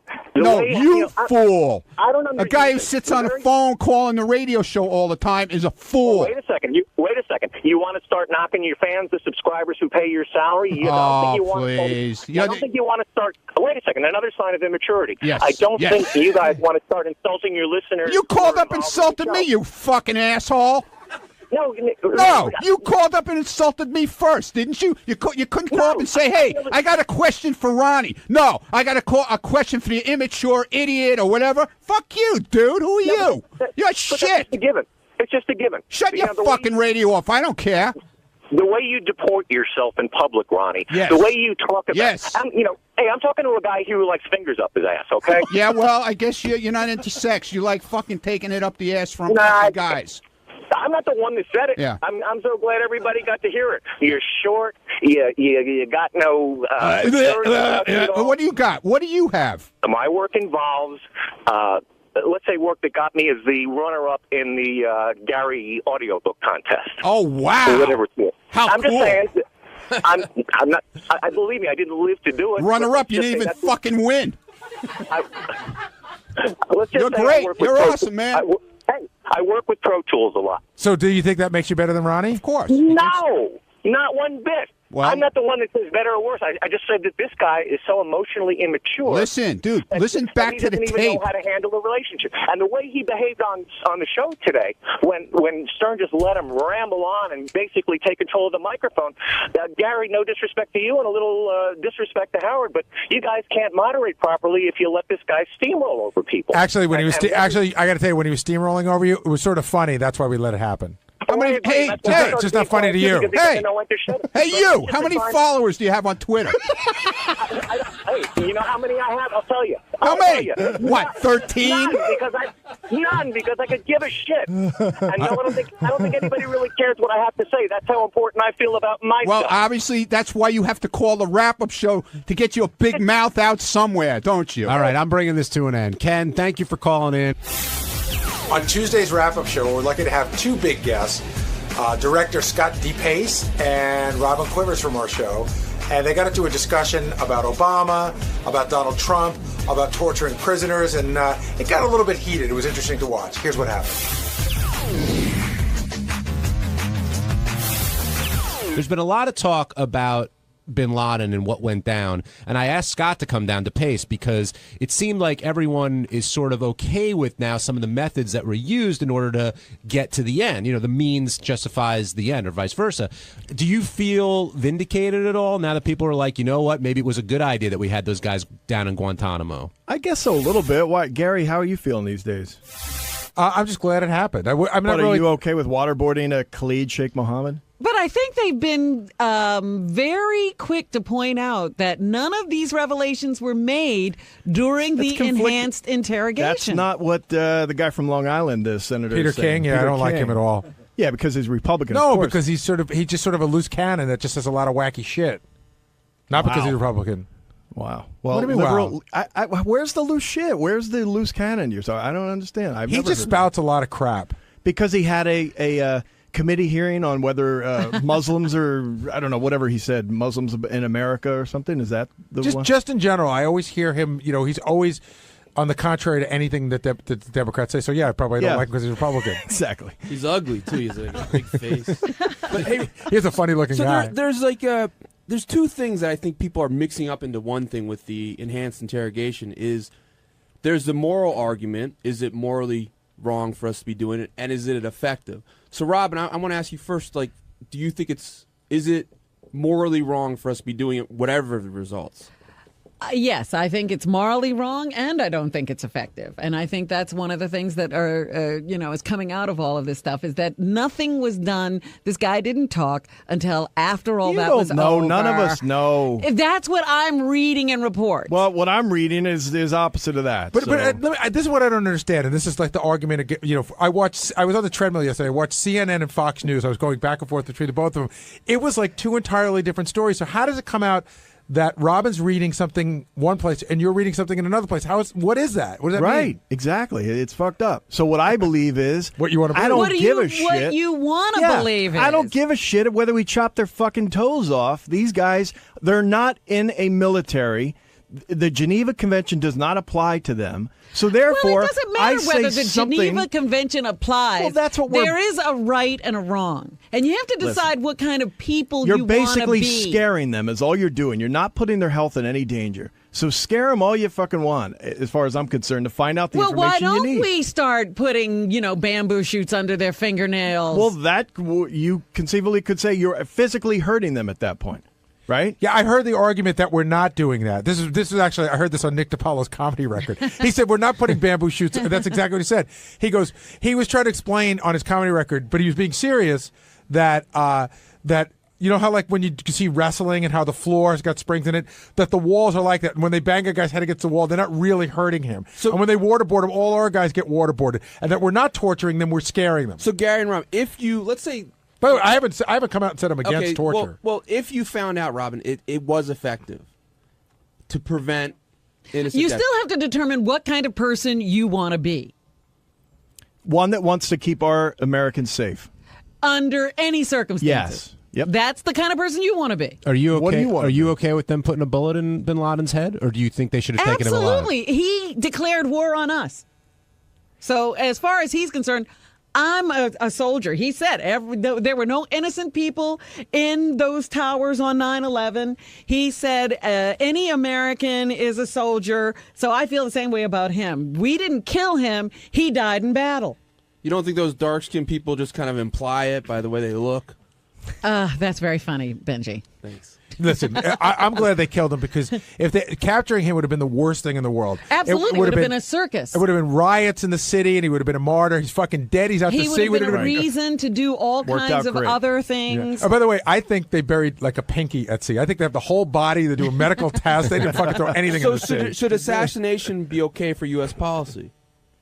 That all depends on who we're talking about. Well, we've signed treaties against that. Case well, basis. if you picked him off, is that an assassination? If somebody just, I think that would qualify as assassination. Then but by the same token, it's again, not a leader, though. He was an enemy of the country, and he had declared war on all of us. So, Scott, however you take him out, you take him out. Scott, what do you think about this whole thing with Trump running for president and I think so far he's done nothing wrong, and you guys are all wackos because all he wanted to do was come out, finally Obama could have put this arrested from day one. There was a lot of people who did not think that he was an American citizen. And why was that?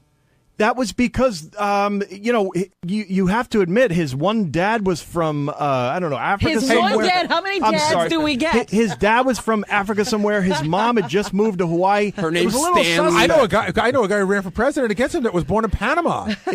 That was totally there was Panama. documentation. I don't know for what that. goes on in Panama. That's Gary, not the United we have States. something called the Constitution, right? Yeah. So if in it there was he an showed the amendment fucking made, birth certificate. He showed it. He showed whatever the hell he showed was apparently not good enough for most And people. the So state of why not just Hawaii end? said it was fine. Why not just end the debate and show it? Why did he have to wait 2 years and make a big issue They of couldn't it? find it. Did you read anything about yeah, that? bull crap. They suddenly found it a week after Trump made the accusation. Oh, it was Trump. He got afraid. He was afraid of Donald Trump. Oh my God! And he if you think- decided to it produce this absolutely was information. that. Are you out of your mind? A poll came out the day earlier that said 30% of Americans believe that he is 100% an American citizen. There was a lot of people weren't starting to take Trump's position. I don't buy that poll.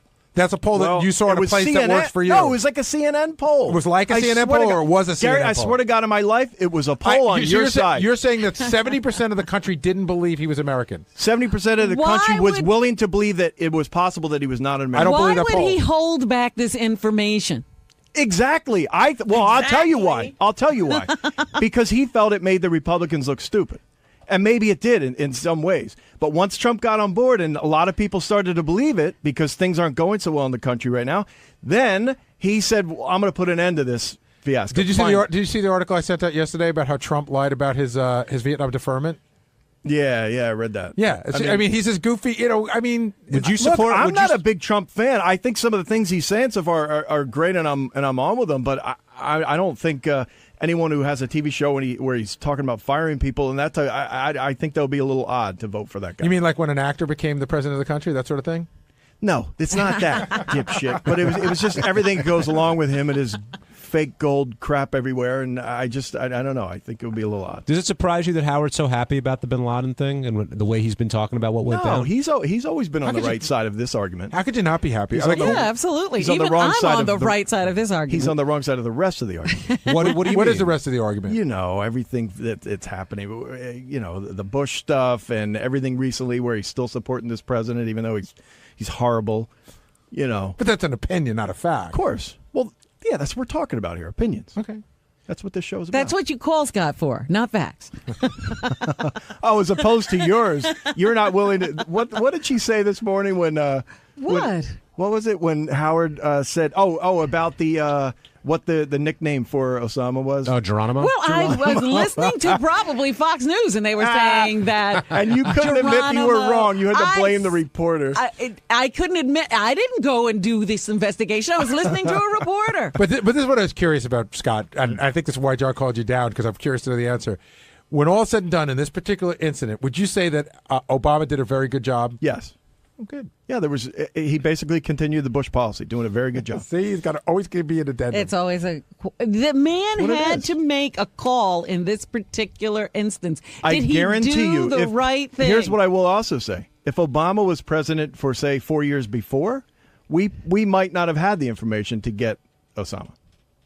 Again, as far as I can tell, In other words, he's against the. He talked about all of these names. and Holder long have been after against the all the enhanced interrogation. All right. But you can't go down that road because if you want to, I could do anything I want. No, but if you blame like what's happening pace now that, on what happened, or take credit what happened 4 years ago, 8 years ago, there are good things that happen and bad things that happen. You can't just have your cake and eat it too. There. But there's a track record here where they're trying to shut down Guantanamo every minute. They're trying to stop the waterboarding. I say fuck these people. I'm not. We got to stop babying this situation and let's fucking get serious. You'd think he was on one of those helicopters. On Wednesday's wrap-up show, there was a lot of talk about Jesse James and the controversial picture he took with the SS hat. And Jason felt very strongly about what his intentions were, and that overlapped into Benji suggesting that there's nothing wrong with someone wearing that hat and going to a gay dance club. So Fred was here to chime in, Gary said his piece, I said mine, and there was a lot of talk about the Nazis. Only on the wrap-up show.